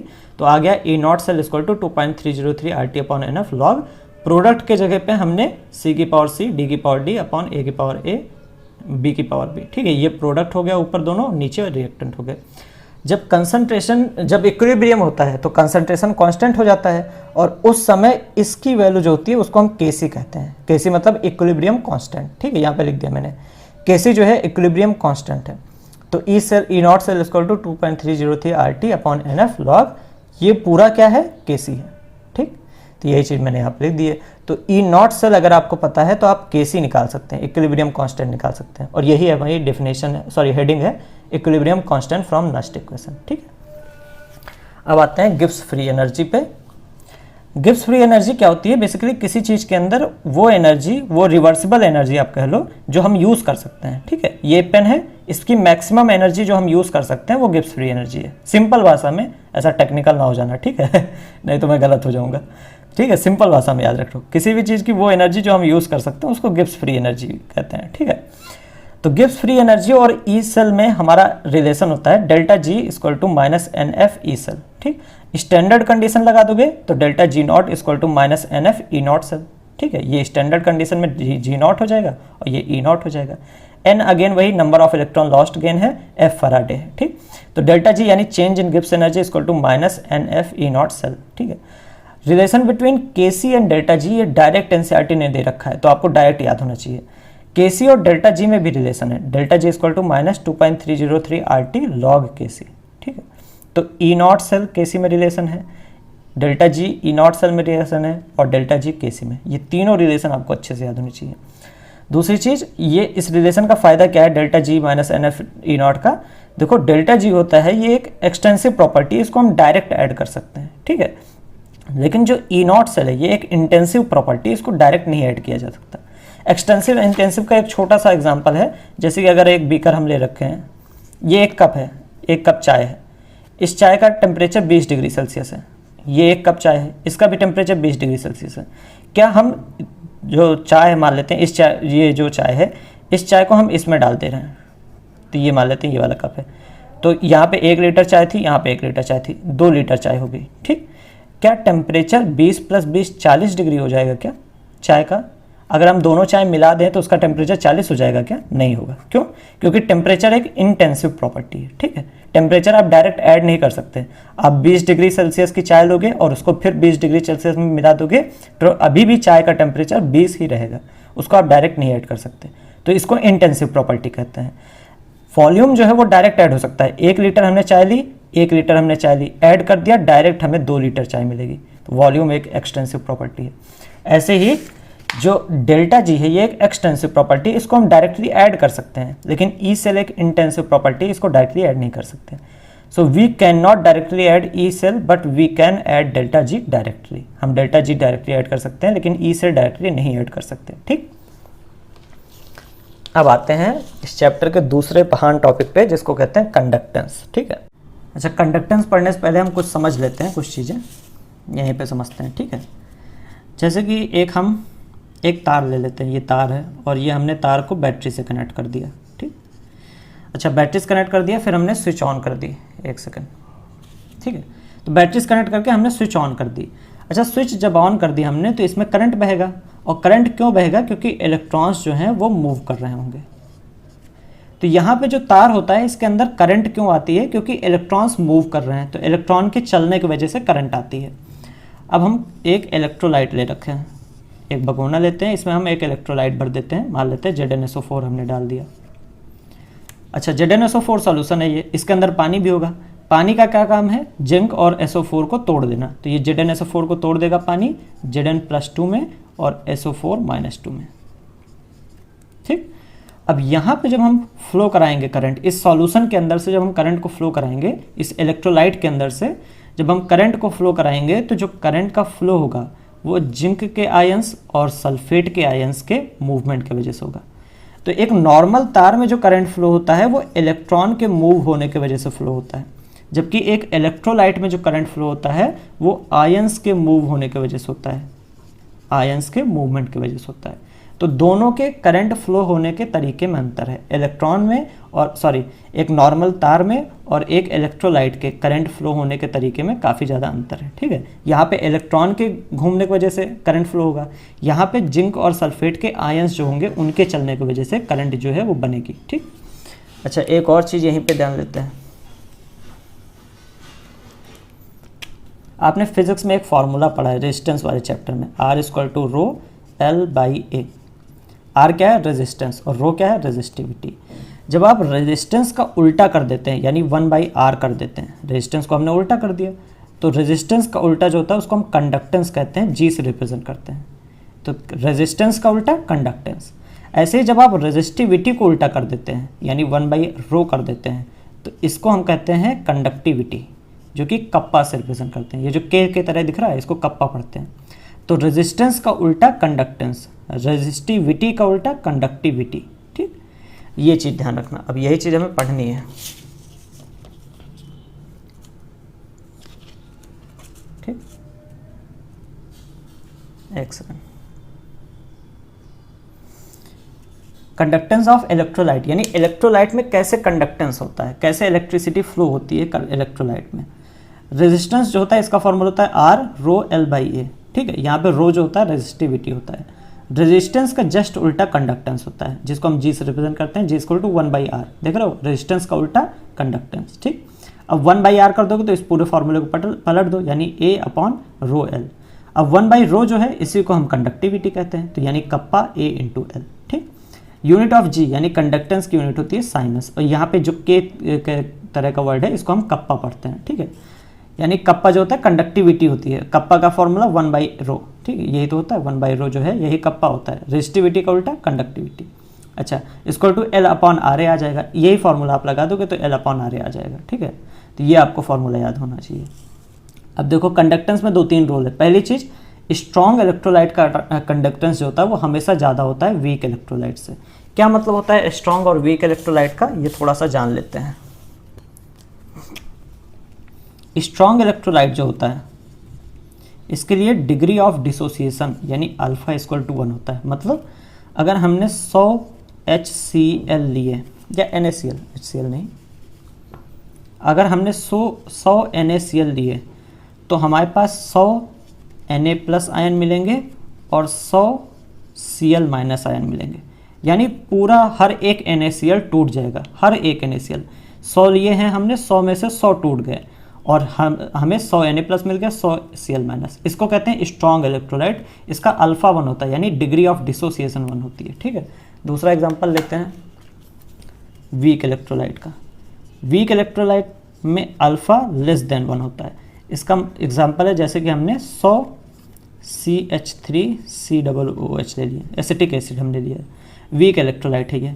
इस 100 में से हम देखेंगे कि हमें मान लेते हैं 3 CH3COO माइनस आयन मिले और 3 H प्लस आयन मिले, और बाकी 97 CH3COOH सॉल्यूशन में पड़ा था, टूटा ही नहीं। तो यहाँ पे देख रहे हो 100 हमने लिया, 100 में से 3 टूटा, 97 टूटा ही नहीं। इसको हम कहते हैं वीक इलेक्ट्रोलाइट। अच्छा, स्ट्रॉन्ग इलेक्ट्रोलाइट में देखो कई सारे आयंस हैं, 100 Na प्लस 100 Cl माइनस, तो करंट जो है वो तेज बहेगी, तो कंडक्टिविटी अच्छी होगी। वीक इलेक्ट्रोलाइट में देखो आयंस की संख्या बहुत कम है, 3 3 6, टोटल 6 आयंस। ये 97 तो आयन नहीं है ना, ये तो टूटा ही नहीं, जब टूटता तब तो आयन कहते हैं, इस पर कोई चार्ज थोड़ी है। वीक इलेक्ट्रोलाइट में टोटल 6 आयन, जब 6 आयन तो बहुत कम कंडक्टिविटी। ठीक, तो यहाँ पे स्ट्रॉन्ग इलेक्ट्रोलाइट की कंडक्टिविटी हमेशा ज़्यादा होगी वीक इलेक्ट्रोलाइट से, अल्फा की वजह से। अल्फा क्या होता है? डिग्री ऑफ डिसोसिएशन, मतलब पानी में डालने से कौन ज़्यादा टूट रहा है, कौन कम टूट रहा है। ठीक, तो कंडक्टिविटी में पहला यही होता है कि स्ट्रॉन्ग इलेक्ट्रोलाइट की कंडक्टिविटी जो होती है वो ज़्यादा होती है वीक इलेक्ट्रोलाइट के कंपेरिजन में। दूसरा है G is directly proportional to number of particles, मतलब कंडक्टेंस जो होता है वो नंबर ऑफ पार्टिकल्स के डायरेक्टली प्रोपोर्शनल होता है। जितना ज़्यादा नंबर, और ये आपने देख ही लिया ना, यहाँ पे 200 पार्टिकल्स मिले और यहाँ पे 6 पार्टिकल्स, 6 आयंस, यहाँ पे 200 आयंस, यहाँ 6 आयंस। ठीक है, तो जितने ज़्यादा चार्ज आयंस होंगे उतना ज़्यादा कंडक्टेंस होगा। तीसरा है G is directly proportional to temperature. ऐसा क्यों होता है? G जो है टेम्परेचर के डायरेक्टली प्रोपोर्शनल होता है। क्यों? क्योंकि टेम्परेचर आप बढ़ा देंगे तो आयंस तेज मूव करने लगेंगे, और जब तेज मूव करने लगेंगे तो कंडक्टेंस बढ़ जाएगा। ठीक, तो ये 3 चीज़ आपको कंडक्टेंस के बारे में याद रखना है। अगला पॉइंट है मोलर कंडक्टिविटी। मोलर कंडक्टिविटी क्या होती है? एक स्पेसिफिक मोल की कंडक्टिविटी जो होती है। ठीक है, जैसे मान लेते हैं हमने 10 मोल ले लिया, उसकी कंडक्टिविटी को हम मोलर कंडक्टिविटी कहेंगे। ठीक, मोलर कंडक्टिविटी का फॉर्मूला जो होता है लैम्डा एम से डिनोट करते हैं, ये होता है कप्पा इंटू 1000 अपॉन एम, ठीक है। यहाँ कप्पा साइमन्स पर सेंटीमीटर में लेना है, मोलैरिटी मोल पर लीटर में रहेगी, ठीक है। ये 1000 जो है बेसिकली आता ही ना अगर हम इसको सेंटीमीटर की जगह मीटर में लेते हैं, ठीक है। और तो ये हमें अच्छे से ध्यान रखना है कि मोलर कंडक्टिविटी का फॉर्मूला है कप्पा इंटू 1000 अपॉन एम, ये होता है मोलर कंडक्टिविटी का फॉर्मूला, ठीक है। अच्छे से याद रखना, इस पे मतलब क्वेश्चंस काफ़ी बनते हैं। अब आते हैं हम कंडक्टिविटी सेल पे। अच्छा, उसके पहले हम एक और चीज़ पढ़ते हैं। If we decrease concentration conductivity decreases, जब कंसंट्रेशन हम कम कर देंगे, देखो इसको थोड़ा सा समझ लो यार।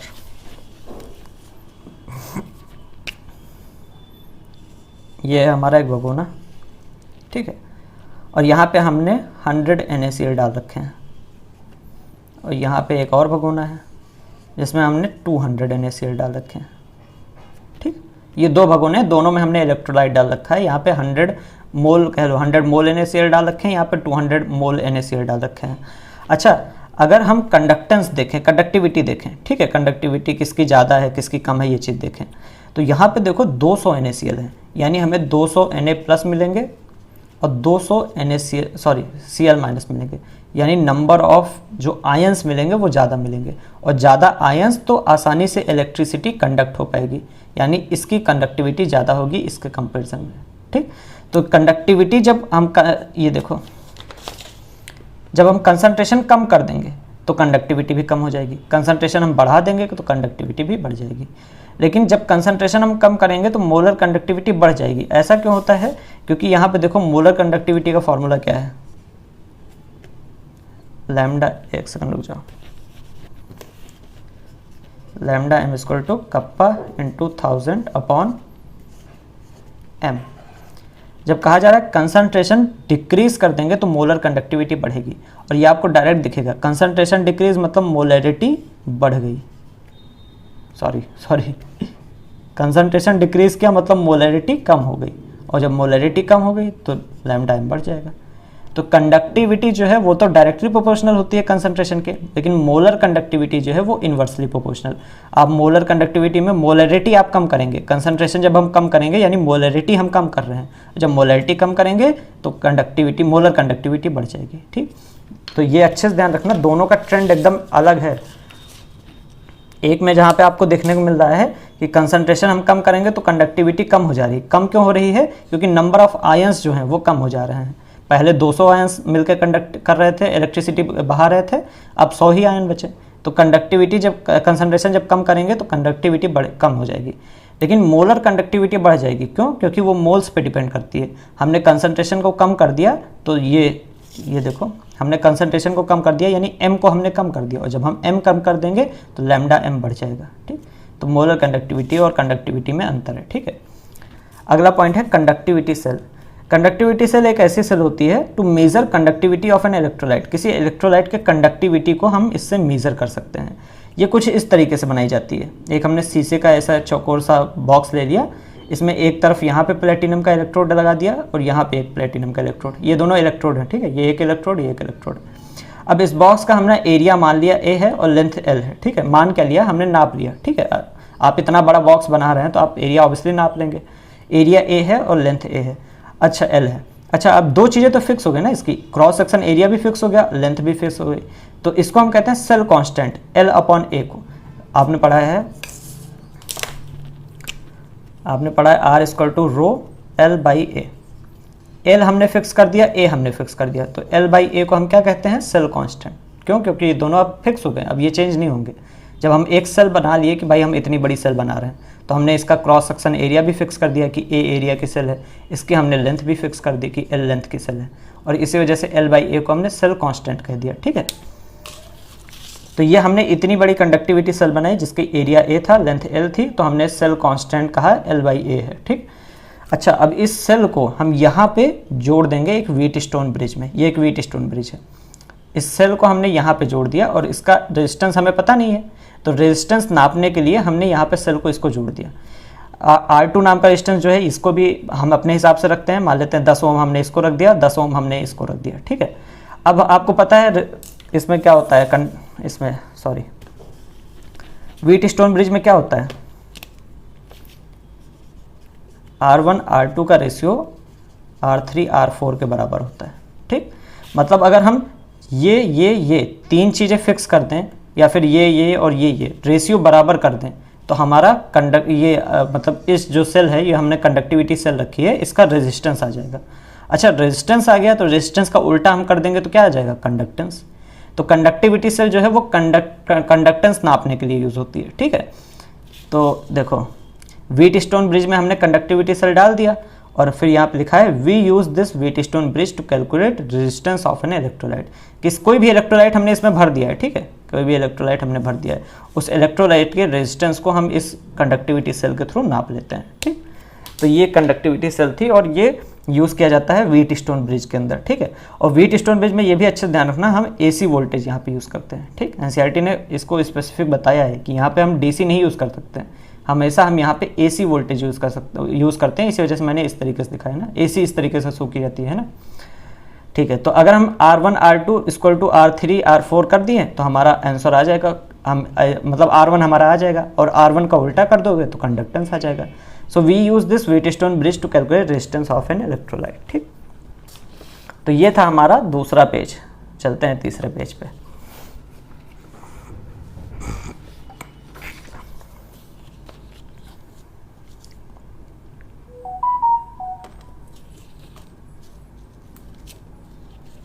अब सब आसान लगेगा।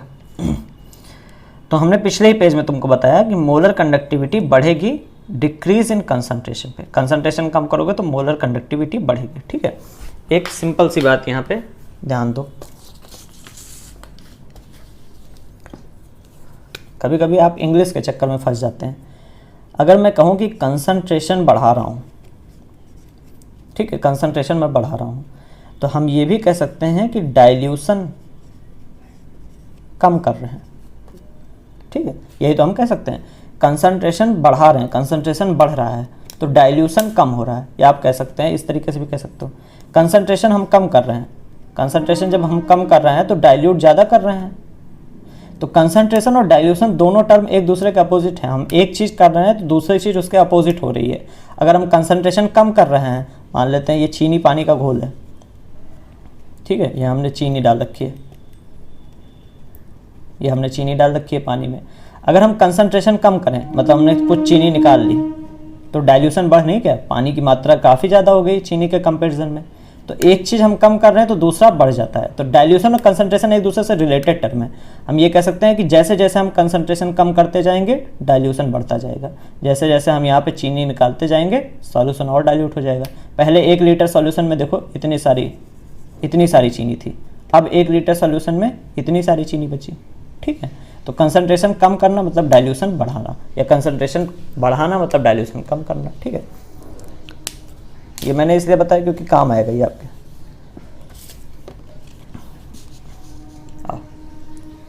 तो अभी हमने पढ़ा था जस्ट पीछे वाले पेज में कि मोलर कंडक्टिविटी जब बढ़ेगी, molar conductivity increases with decrease in concentration. Concentration आप कम करेंगे तो मोलर कंडक्टिविटी बढ़ेगी।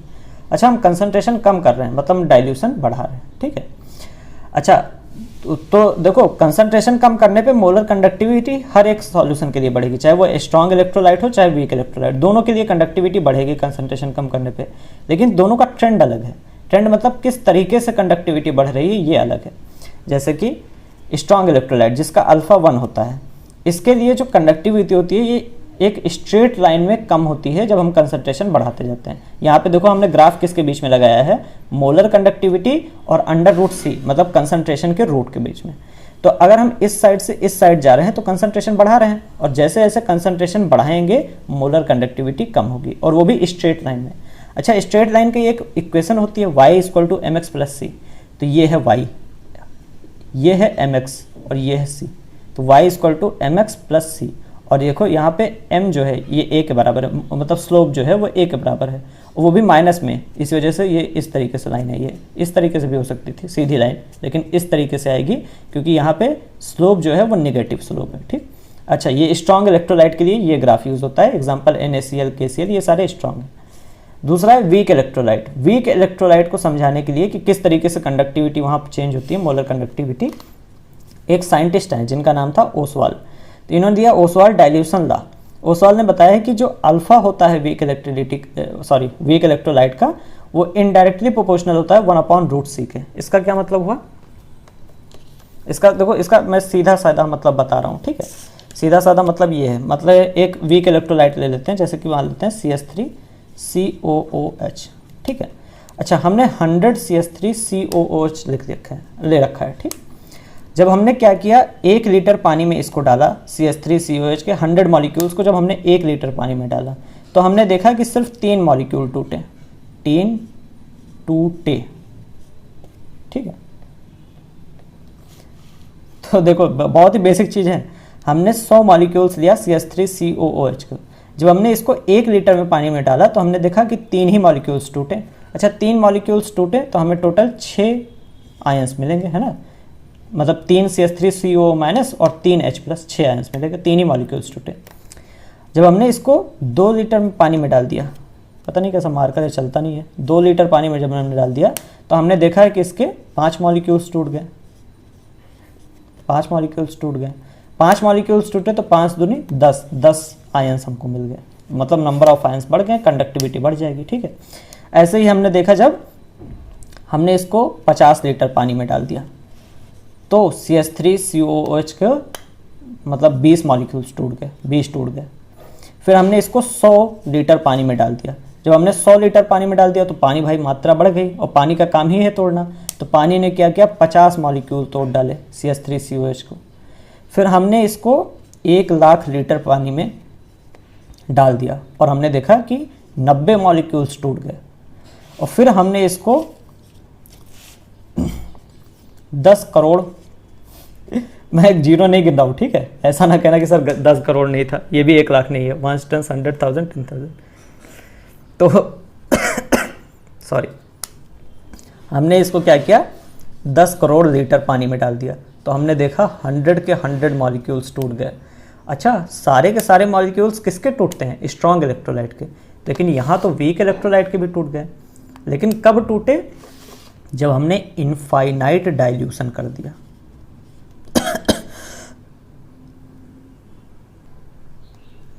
इनफाइनाइट डाइल्यूशन कर दिया तब टूटे, मतलब हमने इतना ज़्यादा डाइल्यूट कर दिया कि मतलब समझ लो है ही नहीं, 100 मॉलिक्यूल्स उसमें गायब हो गए, इतना ज़्यादा डाइल्यूशन कर दिया, तब हमारा पूरा का पूरा CH3COOH टूट गया। तो जब इनफाइनाइट डाइल्यूशन हो जाता है उस समय पे तो समझ लो वीक इलेक्ट्रोलाइट के लिए भी अल्फ़ा जो है वो 1 हो जाता है, यानी वीक इलेक्ट्रोलाइट भी पूरा टूट जाता है, ठीक है। ये बहुत ही इंपॉर्टेंट बात है। दूसरी इंपॉर्टेंट बात कि जैसे जैसे हम पानी की मात्रा बढ़ाते जाते हैं, यानी कि डाइल्यूशन जैसे जैसे हम बढ़ाते जाते हैं, या कह लो कंसंट्रेशन जैसे जैसे हम कम करते जाते हैं, कंसंट्रेशन कम ही तो हो रहा, पहले 1 ही लीटर में 100 मॉलिक्यूल्स थे CH3 के, अब 100 लीटर में 100 मॉलिक्यूल्स हैं, फिर 1 करोड़ लीटर में 100 मॉलिक्यूल्स हैं, तो कंसंट्रेशन कम नहीं हो रहा। तो जैसे जैसे हम कंसंट्रेशन कम करते जाते हैं, या कह लो डाइल्यूशन बढ़ाते जाते हैं, ये टूटने लगता है और इसका अल्फ़ा बढ़ने लगता है। अल्फ़ा बढ़ने लगता है मतलब ये ज़्यादा से ज़्यादा टूटने लगता है, जितना ज़्यादा हम डाइल्यूशन करेंगे वो उतना ही ज़्यादा टूटेगा, ठीक है। ये आपको इस एग्जांपल से पता चल गया। यही चीज़ ओसवाल ने बताई। ओसवाल ने कहा कि अल्फ़ा जो होता है, क्या यार, ओसवाल ने बताया कि जो अल्फ़ा होता है ये इनडायरेक्टली प्रोपोर्शनल होता है √C के, यानी कंसंट्रेशन जैसे जैसे आप बढ़ाओगे, कंसंट्रेशन जैसे जैसे आप कम करोगे अल्फ़ा बढ़ेगा। कंसंट्रेशन आप कम कर रहे हो ना, जैसे जैसे कंसंट्रेशन कम कर रहे हो या डाइल्यूशन बढ़ा रहे हो, अल्फ़ा बढ़ रहा है। देखो कितने ज़्यादा टूट रहे हैं, पहले 3 टूटे, फिर 5, फिर 20, फिर 50, फिर 90। तो जैसे जैसे कंसंट्रेशन कम करोगे अल्फ़ा बढ़ जाएगा। इसको ओसवाल ने बताया और इसी को कहते हैं ओसवाल डाइल्यूशन लॉ। और ये किस में लगता है, वीक इलेक्ट्रोलाइट में। भाई स्ट्रॉन्ग के तो ऑलरेडी सारे मॉलिक्यूल्स टूट रहे हैं, उसमें कोई दिक्कत ही नहीं, उससे स्ट्रेट लाइन आ गया।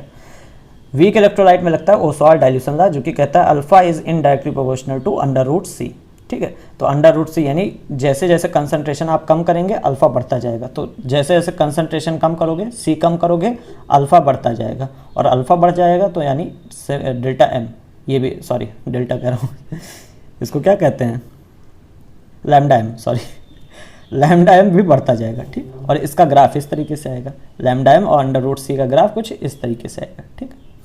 अच्छा, मैंने आपको कुछ इनफाइनाइट डाइल्यूशन बताया था यहाँ पे कि इनफाइनाइट डाइल्यूशन हमने कर दिया। ठीक, अब उसके बारे में पढ़ते हैं। Molar conductance eight infinite dilution या जीरो कंसंट्रेशन, मतलब डाइल्यूशन इनफाइनाइट कर दो। अब जब इनफाइनाइट डाइल्यूट कर दिया तो मतलब कंसंट्रेशन कितनी हो गई, जीरो हो गई। ऑब्वियसली डाइल्यूशन बहुत ज़्यादा बढ़ा दिए तो कंसंट्रेशन बहुत ज़्यादा कम, है ना।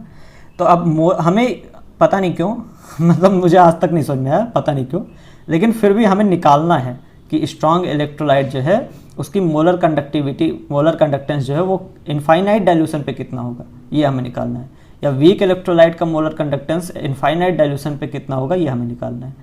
आज तक मुझे नहीं पता चला क्यों निकालना है, लेकिन हमें निकालना है। एजुकेशन सिस्टम हमें बहुत तगड़ा है भाई है ना। तो बस निकालना है हमको कि molar conductivity eight infinite dilution या जीरो कंसंट्रेशन पे मोलर कंडक्टिविटी। अब स्ट्रॉन्ग इलेक्ट्रोलाइट के लिए निकालना आसान है, क्यों? क्योंकि हम ग्राफ का एक्स्ट्रापोलेशन कर देते हैं। भाई ये पॉइंट जो होगा यहाँ पे यहाँ पे कंसंट्रेशन जीरो ही तो होगा, और कंसंट्रेशन जीरो मतलब इनफाइनाइट डाइल्यूशन। यहाँ पे ग्राफ में ये पॉइंट क्या होता है, जीरो। यहाँ से फिर आगे वैल्यूज़ बढ़ती हैं, ऊपर की ओर वैल्यूज़ बढ़ती हैं। ये पॉइंट क्या होता है, जीरो। तो हम स्ट्रॉन्ग इलेक्ट्रोलाइट में बहुत आसानी से निकाल सकते हैं। देखो ये पॉइंट जीरो होता है तो हम ग्राफ का एक्स्ट्रापोलेशन कर देते हैं। एक्स्ट्रापोलेशन मतलब ग्राफ तो बना यहीं तक था, ये इस जगह से यहाँ तक, लेकिन हम उस ग्राफ को एक पटरी ले लेते हैं, ठीक है, स्केल आप जानते हैं, स्केल से लेके उसी सीध में आगे ऐसे बढ़ा देते हैं और यहाँ पे मिला देते हैं इस जगह पे। अब जहाँ पे मिल गया वो वही उसकी लैम्डा एम होगी। और यहाँ पे देखो इस पॉइंट पे मिला, ये इस पॉइंट पे कितना है कंसंट्रेशन, जीरो, यानी इनफाइनाइट डाइल्यूशन।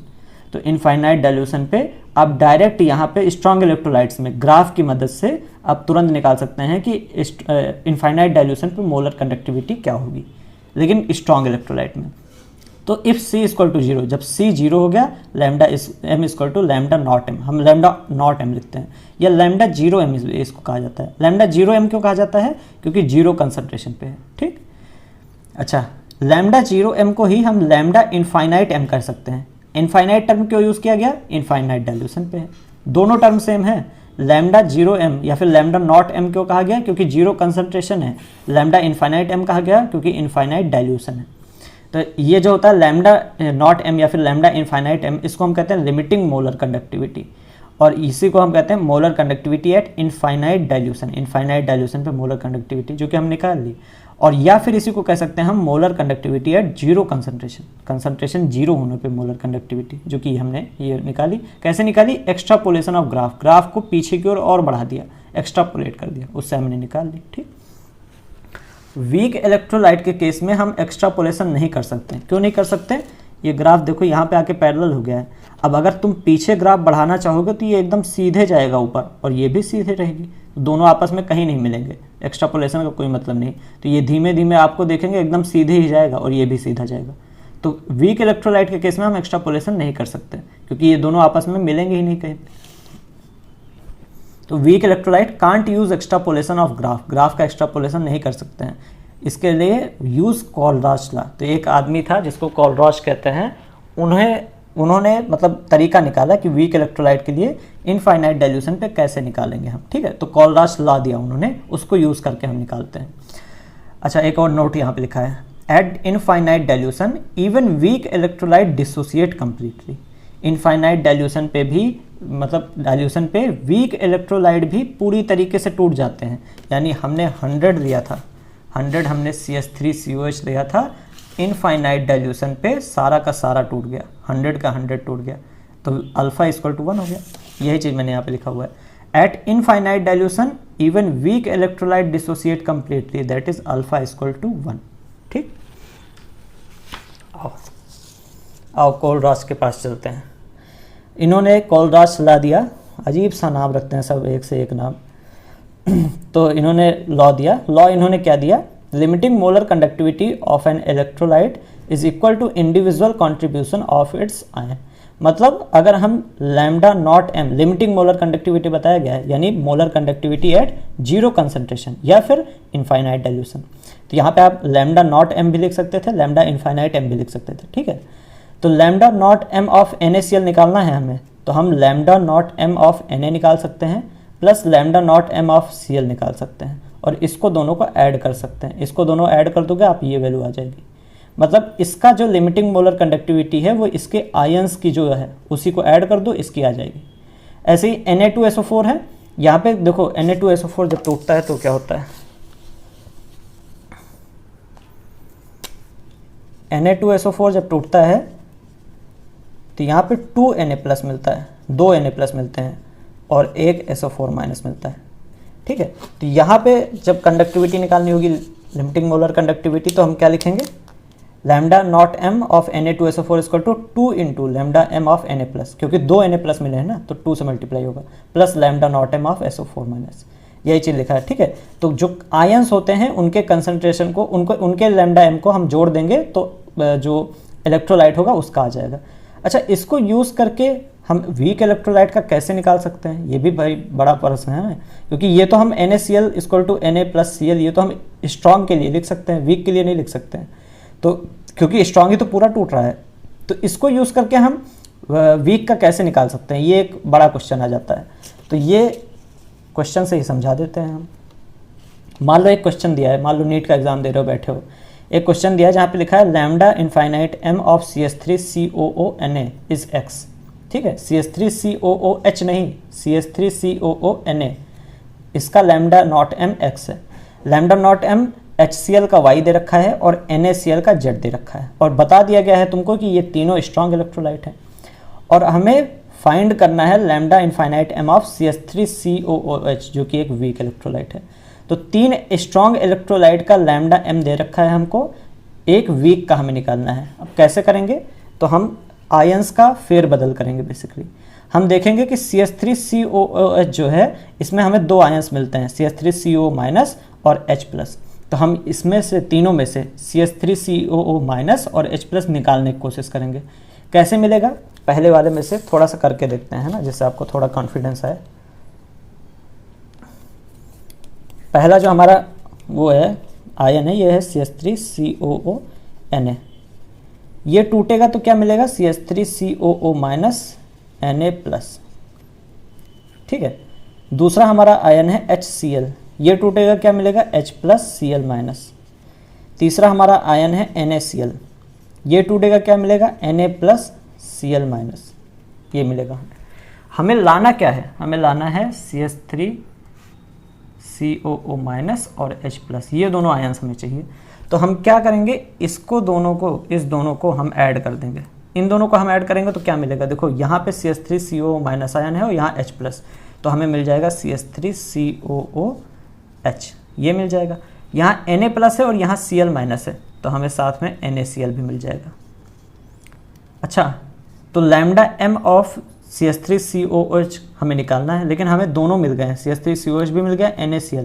तो NaCl हमें वापस बाहर निकालना है, NaCl हमें नहीं चाहिए, तो हमें NaCl का हिंट दे रखा है कि NaCl में जो लैम्डा m है वो Z है, तो हमें Z माइनस करना पड़ेगा। ठीक, तो हमें x + y - Z करना होगा, तो हमारा आंसर आ जाएगा। x + y जब आप करेंगे, यानी इन दोनों रिएक्शन को ऐड करेंगे, तो आपको ये पूरा आएगा, ये पूरा आएगा। फिर आप माइनस करेंगे Z को, यानी NaCl को आप माइनस करेंगे, Z NaCl ये तो है, NaCl को माइनस कर देंगे तो ये हट गया, बचा क्या, ये बचा। इसकी लिमिटिंग मोलर कंडक्टिविटी हमारी आ गई, और ये क्या है, मतलब वीक इलेक्ट्रोलाइट है। तो कोलरॉच ने एक तरीका निकाल दिया वीक इलेक्ट्रोलाइट के कंडक्टिविटी को निकालने का इनफाइनाइट डिल्यूशन पे। ठीक है, तो ये देखो मैंने यही किया है, lambda infinite m equal to CH3COOH equal to x + y - Z। x और y हम ऐड करेंगे तो हमें CH3COOH और NaCl मिलेगा। NaCl एक्स्ट्रा मिल गया हमें, तो इससे हमारा x + y - Z से हमारा आंसर आ जाएगा। ठीक है, अब ये कोई वैल्यूज़ दे रखी होंगी, जैसे मान लेते हैं यहाँ पे 10 दे रखा है, यहाँ पे 12, यहाँ पे 15, कुछ इस तरीके वैल्यूज़ दे रखी होंगी। ठीक है, आपको x y z नहीं दे रखा होगा, ये भी दे सकता है, x y z भी दे सकता है। ठीक है, तो इस तरीके से कोलरॉच ने एक नियम निकाल रखा, एक बेसिकली एक तरीका ढूंढ दिया जिससे कि हम lambda m of weak electrolyte निकाल सकते हैं। ठीक है, तो अभी वीडियो रुक गया था एक्चुअली बीच में, तो वो मोबाइल एक्चुअली फिल हो गई थी, पूरा ख़त्म हो गई थी, भर गया था स्टोरेज। तो ये 3rd पेज था हमारा, चलते हैं 4th पे।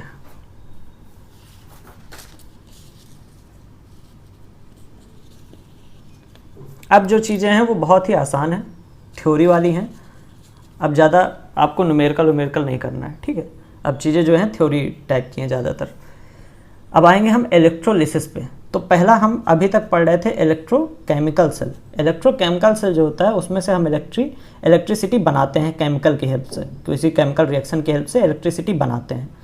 इलेक्ट्रोलिसिस में हम क्या करते हैं, इलेक्ट्रिसिटी का यूज़ करते हैं जिससे कि एक केमिकल रिएक्शन हो पाए। ठीक है, अलग अलग यूज़ हैं, वो भी हम देखेंगे क्या यूज़ है इसका। तो इलेक्ट्रोलिसिस में हम क्या करते हैं, देखो इलेक्ट्रो मतलब होता है इलेक्ट्रिसिटी, लिसिस मतलब होता है तोड़ना। तो इलेक्ट्रिसिटी की प्रेजेंस में हम किसी चीज़ को तोड़ते हैं। Use of electricity to make a reaction happen, एक इलेक्ट्रिसिटी को यूज़ करते हैं हम एक रिएक्शन जिससे कि हो पाए हैपन। तो यहाँ पे एक सिंपल सा सेटअप दे रखा है आपको इलेक्ट्रोलिटिक सेल का, इसको आप अच्छे से समझना। दोनों में अंतर होता है, इलेक्ट्रोलिटिक सेल और इलेक्ट्रोकेमिकल सेल में अंतर होता है। देखो इलेक्ट्रोकेमिकल सेल में हमने दो अलग अलग बीकर लिए थे, इलेक्ट्रोलिसिस में हम एक ही बीकर लेंगे, इसी बीकर में रिएक्शन चलेगी। ठीक है, इसी में दोनों इलेक्ट्रोड रहेंगे। यहाँ पे हमने दो इलेक्ट्रोड रखे हैं, दोनों प्लेटिनम के इलेक्ट्रोड हैं, ये भी प्लेटिनम है, ये भी प्लेटिनम। अच्छा, प्लेटिनम जो है ये एक इनर्ट इलेक्ट्रोड है जो कि पार्टिसिपेट नहीं करता रिएक्शन में।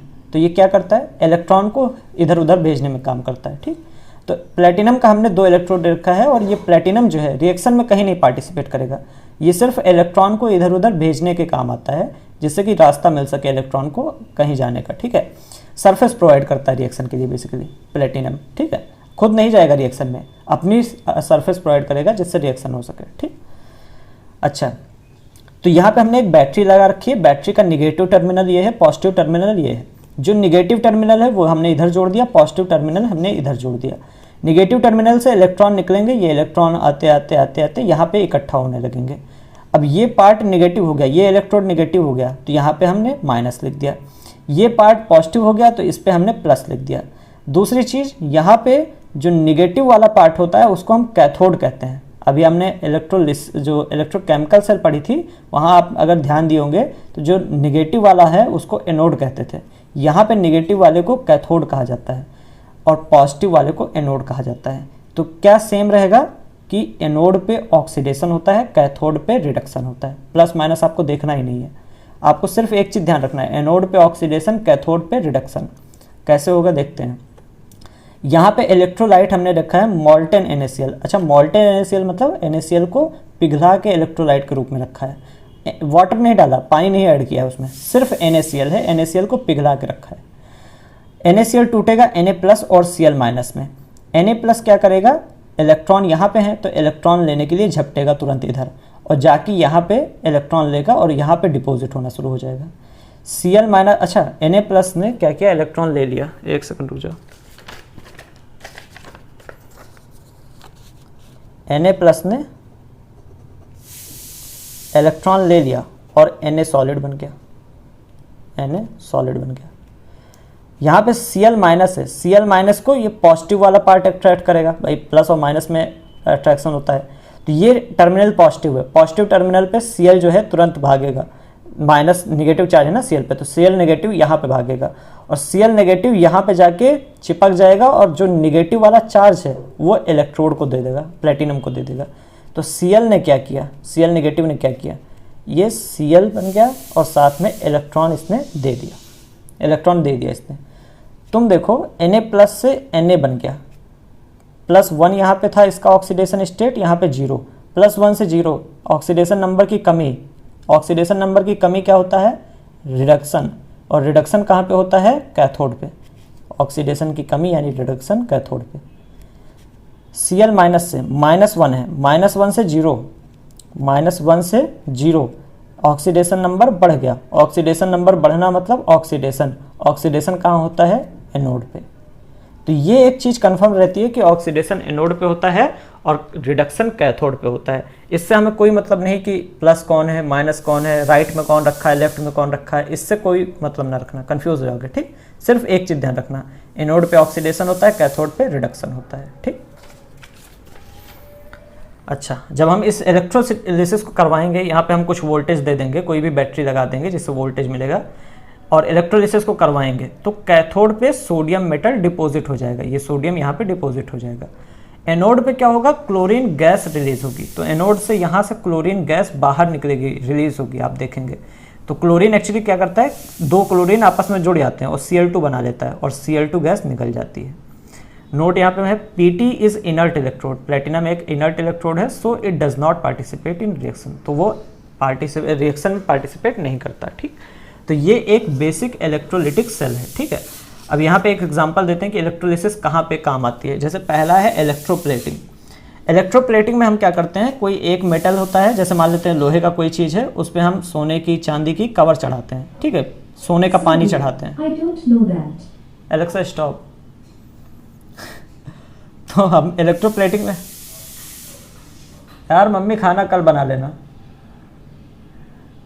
तो हम इलेक्ट्रोप्लेटिंग में क्या करते हैं, एक लोहे का कंगन है हमारे पास और उस कंगन पे हमने क्या किया है, सिल्वर का, चांदी की पानी चढ़ाया, जो कहते नहीं है चांदी का पानी चढ़ाते हैं। एक लेयर बना देते हैं बेसिकली उसके ऊपर। यार कुकर की सीटी नहीं बंद हो रही, चलो ठीक है पढ़ते हैं। तो ये इलेक्ट्रोप्लेटिंग इलेक्ट्रोलिसिस के द्वारा किया जाता है। अब यहाँ पे हम क्या करते हैं, जो पॉजिटिव टर्मिनल होता है, पॉजिटिव टर्मिनल होता है एनोड, एनोड पे हम उस मेटल को रख देते हैं जिसकी कोटिंग करनी है, यानी Ag को हमने रख दिया और अपने कंगन को हमने इधर डाल रखा है। ठीक है, ये हमारा कंगन है। तो हम एक लड़की से मिले और उसे कंगन देना था, तो कंगन हमारे पास था लोहे का, गरीब आदमी। अब हमें लोहे का कंगन तो देना नहीं है, लेकिन केमिस्ट्री आती है, तो लोहे के कंगन को हमने क्या किया, चांदी का बनाने की सोची। और चांदी का बनाएंगे कैसे, हम एक लेयर चढ़ा देंगे चांदी की। चांदी की लेयर चढ़ाने के लिए हमने एक ब्लॉक ले लिया, यहाँ पे रॉड ले लिया चांदी की, उसको यहाँ से एक बैटरी से जोड़ दिया और इसको एनोड पे रख दिया, इसको कैथोड पे रख दिया। अब जो Ag है, या सॉरी मतलब ये पार्ट जो है ये एनोड है, एनोड पे क्या होता है, ऑक्सीडेशन। तो Ag का Ag प्लस में Ag जो है वो Ag प्लस में चेंज हो जाएगा। और ये क्या हुआ, ऑक्सीडेशन ही तो हो गया। यहाँ पे 0 ऑक्सीडेशन स्टेट, यहाँ +1, तो यहाँ पे ऑक्सीडेशन हो गया, Ag जो है Ag प्लस में चेंज हो गया और यही Ag प्लस जाके यहाँ पे डिपॉजिट होने लगेगा। यानी हमारे कंगन पे धीमे धीमे Ag जो है, मॉलिक्यूल्स जो हैं Ag के धीमे धीमे जाके लगने लगेंगे, डिपॉजिट होने लगेंगे। कुछ टाइम बाद हम देखेंगे कंगन हमारा जो लोहे का था, मतलब ब्लैक कलर का था, वो हमारा वाइट कलर का हो जाएगा, Ag कलर का, Ag हो जाएगा, मतलब सिल्वर का हो जाएगा। ठीक है, तो हमारा कंगन जो है वो चांदी का हो जाएगा। तो चांदी की सिर्फ एक प्लेटिंग हमने की है और ये कई जगहों पे यूज़ किया जाता है। ठीक है, सोने की प्लेटिंग, चांदी की प्लेटिंग की जाती है। और AgNO3 हमने यहाँ पे इलेक्ट्रोलाइट पे रखा है। एक इम्पॉर्टेंट, बहुत इंपॉर्टेंट पॉइंट, जिस मेटल से कोट करना है उसका एनोड बनाओ। जिस मेटल की कोटिंग हमें करनी है उसका हम एनोड बनाते हैं। सोने से कोट करना है, सोने का हम एनोड बनाएंगे। चांदी से कोट करना है, चांदी का हम एनोड बनाएंगे। ठीक है, अगला पॉइंट है प्योरिफिकेशन ऑफ कॉपर। इसमें हम क्या करते हैं, कैथोड पे हम, एनोड पे हम क्या करते हैं, इम्प्योर कॉपर ले लेते हैं, कैथोड पे प्योर कॉपर ले लेते हैं। अगेन होगा क्या, एनोड पे ऑक्सीडेशन होगा, यानी जो कॉपर था वो कॉपर +2 में चेंज हो जाएगा।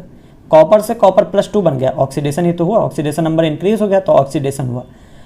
फिर ये कॉपर +2 कहाँ जाएगा, ये प्योर वाले कॉपर पे जाएगा, यानी कैथोड पे जाएगा और 2 इलेक्ट्रॉन लेके यहाँ पे रिड्यूस हो जाएगा। ठीक, तो कॉपर यहाँ से निकलेगा और यहाँ पे जाके रिड्यूस होता रहेगा। तो धीमे धीमे जो इम्प्योर कॉपर है इसमें से कॉपर यहाँ से निकल के यहाँ जाकर रिड्यूस होता रहेगा। ठीक, तो यहाँ से हम प्योरिफिकेशन कर सकते हैं कॉपर का और यहाँ पे CuSO4 इलेक्ट्रोलाइट रखते हैं। यहाँ पे भी एक इंपॉर्टेंट बात याद रखनी है कि इम्प्योर कॉपर कहाँ पे होगा, एनोड पे होगा।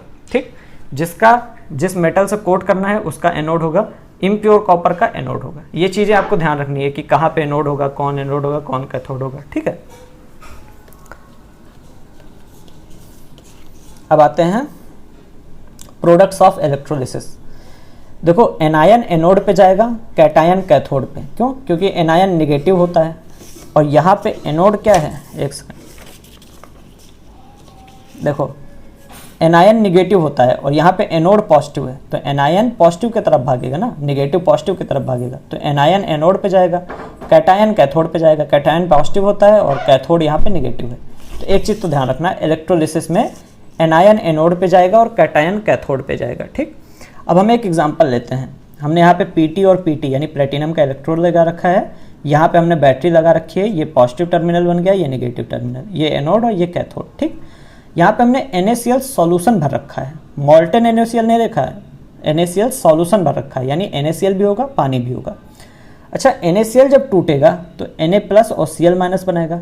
पानी जब टूटेगा तो H+ और OH। इलेक्ट्रोलिसिस में हम तोड़ते ही तो हैं, इलेक्ट्रो मतलब इलेक्ट्रिसिटी, लिसिस मतलब तोड़ना। तो हमने तोड़ा, NaCl को तोड़ा तो Na+ Cl- मिला, लेकिन पानी भी है साथ में, तो पानी में H+ और OH- मिला। अब देखो कैटायन जो है कैथोड पे जाएगा, और कैटायन कौन कौन से हैं, Na+H+, तो Na+ और H+ में अब कंपटीशन होगा, और कंपटीशन में ये डिसाइड किया जाएगा कि कौन कैटायन कौन जो है कैथोड पे जाके डिपॉजिट होगा। ऐसे ही एनायन पे एनोड जाएगा, एनायन जो है एनोड पे जाएगा, और एनायन भी हमारे पास दो है, Cl- OH-, और इन दोनों में भी ये डिसाइड होगा कि कौन जो है वो एनोड पे जाके डिपॉजिट होगा और कौन सॉल्यूशन में ही रह जाएगा। कैसे डिफाइन करेंगे, मतलब कैसे हम जानेंगे कि कौन डिपॉजिट होगा। जब हमें दे दिया जाएगा कि दो आयन्स हैं Na+ से H+, कौन डिपॉजिट होगा, कैसे हमें पता चलेगा, तो उसके लिए ये टर्म है on cathode ion with high, ये यहाँ पे विथ लिखा रहेगा, sorry, ion with higher SRP will deposit. समझे, कैथोड पे वो आयन डिपॉजिट होगा जिसका SRP ज़्यादा है। क्यों, क्योंकि कैथोड पे होता है रिडक्शन। यहीं पे एक चीज़ और सीख लेते हैं,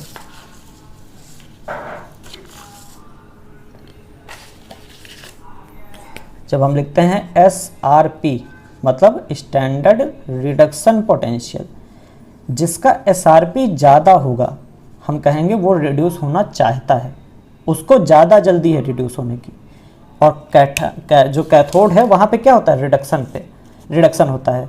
तो कैथोड पे वो आयन डिपॉजिट होगा जिसका SRP ज़्यादा है, जिसका SRP ज़्यादा है उसको ज़्यादा जल्दी है रिड्यूस होने की। कैटायन पे रिडक्शन होता है, तो कैथोड पे वो मतलब आयन जो है डिपॉजिट होगा जिसका SRP ज़्यादा है। एनोड पे वो आयन डिपॉजिट होगा जिसका SRP लो है, कम है, वो एनायन पे मतलब एनोड पे डिपॉजिट होगा।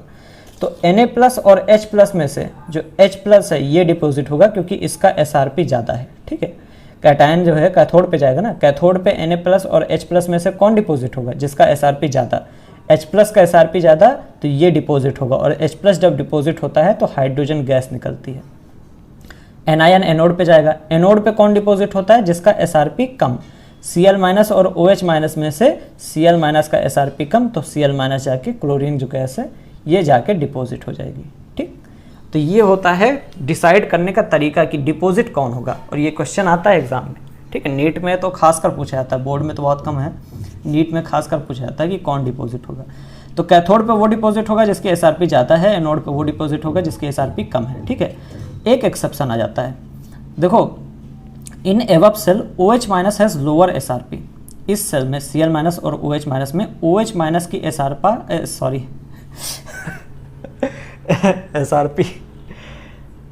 SRP को SRPA बोल रहा हूँ।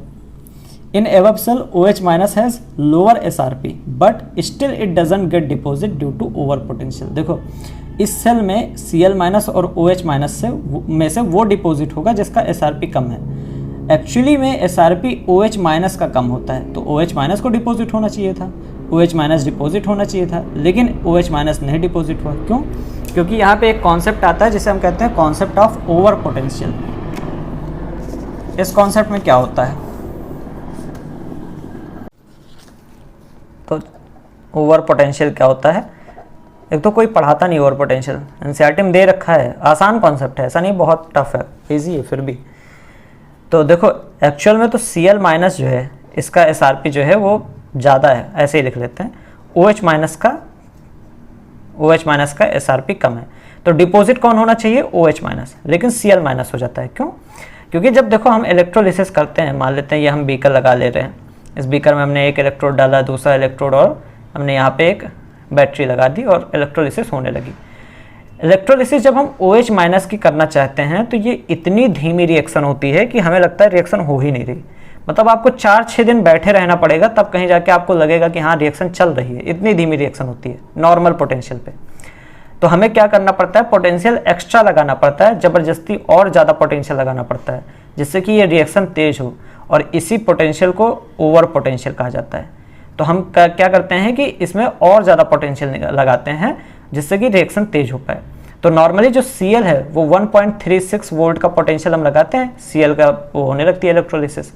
OH के इलेक्ट्रोलिसिस के लिए हम 1.23 वोल्ट का पोटेंशियल लगा देते हैं, होने लगती है, लेकिन 1.23 वोल्ट के पोटेंशियल पे ये इतनी धीमी होती है कि हमें पता ही नहीं चलेगा रिएक्शन हो रही। तो हमें 1.3 से इसको 5-6 के आसपास ले जाना पड़ता है, बहुत ज़्यादा पोटेंशियल लगाना पड़ता है, नॉर्मल से बहुत ज़्यादा 6-7 गुना 8 गुना पोटेंशियल लगाना पड़ता है, तब कहीं जाके ये शुरू होता है। अच्छा हमने पोटेंशियल बढ़ा दिया इसका, हमने मान लेते हैं 10 वोल्ट का पोटेंशियल लगाया तब ये रिएक्शन चल रही। अब कौन पोटेंशियल किसका बड़ा है भाई, इसका बड़ा पोटेंशियल, इसका कम। जिसका कम एसआरपी वही डिपॉजिट होगा। अब एसआरपी किसका कम हो गया, Cl माइनस का, वही डिपॉजिट होगा। तो नॉर्मली तो एसआरपी OH माइनस का कम होता है, लेकिन ओवर पोटेंशियल की वजह से हमें बहुत ज़्यादा पोटेंशियल लगाना पड़ता है और इसी वजह से हम एसआरपी देखते हैं Cl माइनस, इसके कंपैरिजन में एसआरपी Cl माइनस का कम हो जाता है और इसी वजह से Cl माइनस डिपॉजिट होता है, Cl2 गैस निकलती है। अगर OH डिपॉजिट होता है तो ऑक्सीजन गैस निकलती है, नहीं तो Cl2 गैस निकलती है, Cl माइनस डिपॉजिट होता है। ठीक, ये कॉन्सेप्ट होता है ओवर पोटेंशियल का। ठीक है, तो in above cell OH minus has lower SRP, वैसे तो OH माइनस की एसआरपी कम है, but still it doesn't get deposit due to over potential, फिर भी वो डिपॉजिट नहीं होता क्योंकि ओवर पोटेंशियल की वजह से, ओवर इसको पोटेंशियल बहुत ज़्यादा देना पड़ता है, तो Cl माइनस का एसआरपी कम हो जाता है इसके कंपेरिजन में, तो Cl माइनस जाके डिपॉजिट हो जाती है। ठीक, तो ये था इलेक्ट्रोलिसिस के प्रोडक्ट और ओवर पोटेंशियल। ठीक है, अब आते हैं, अच्छा हाँ, एसआरपी की एक पूरी लिस्ट दे रखी है आपकी उसमें एनसीईआरटी में, काफ़ी बड़ी लिस्ट दे रखी है और आप देखेंगे कि इस तरीके से नहीं हो, देखने में कुछ और अलग तरीके से। ठीक है, लेकिन आपको ये लिस्ट याद रखनी है क्योंकि वहाँ तो बहुत ज़्यादा चीज़ें हैं, उतना याद नहीं कर पाओगे, तो ये वाली लिस्ट आप याद रखना। और निमोनिक मेरे पास नहीं है, मैं नहीं बनाता हूँ मुझे पसंद कम है पसंद निमोनिक बनाना। ठीक है, जहाँ ज़रूरत पड़ती है वहाँ बना लेते हैं, लेकिन मेरे पास नहीं है। ठीक है, तो तुम लोग कमेंट करना इसका निमोनिक जो होता है, कुछ भी हो, जो भी निमोनिक है उसको कमेंट करना। ठीक, अच्छा मैंने ये एसआरपी की वैल्यूज़ के हिसाब से लिखा है डिक्रीजिंग ऑर्डर ऑफ एसआरपी, यानी F2 के एसआरपी सबसे ज़्यादा है और लिथियम के एसआरपी सबसे कम है, डिक्रीजिंग ऑर्डर है। हाइड्रोजन का एसआरपी यानी स्टैंडर्ड रिडक्शन पोटेंशियल हम 0 मान के चलते हैं, ये हमने शुरू में ही बताया था। स्टैंडर्ड हाइड्रोजन इलेक्ट्रोड का एसआरपी हम कितना मान के, 0 मान के चलते हैं।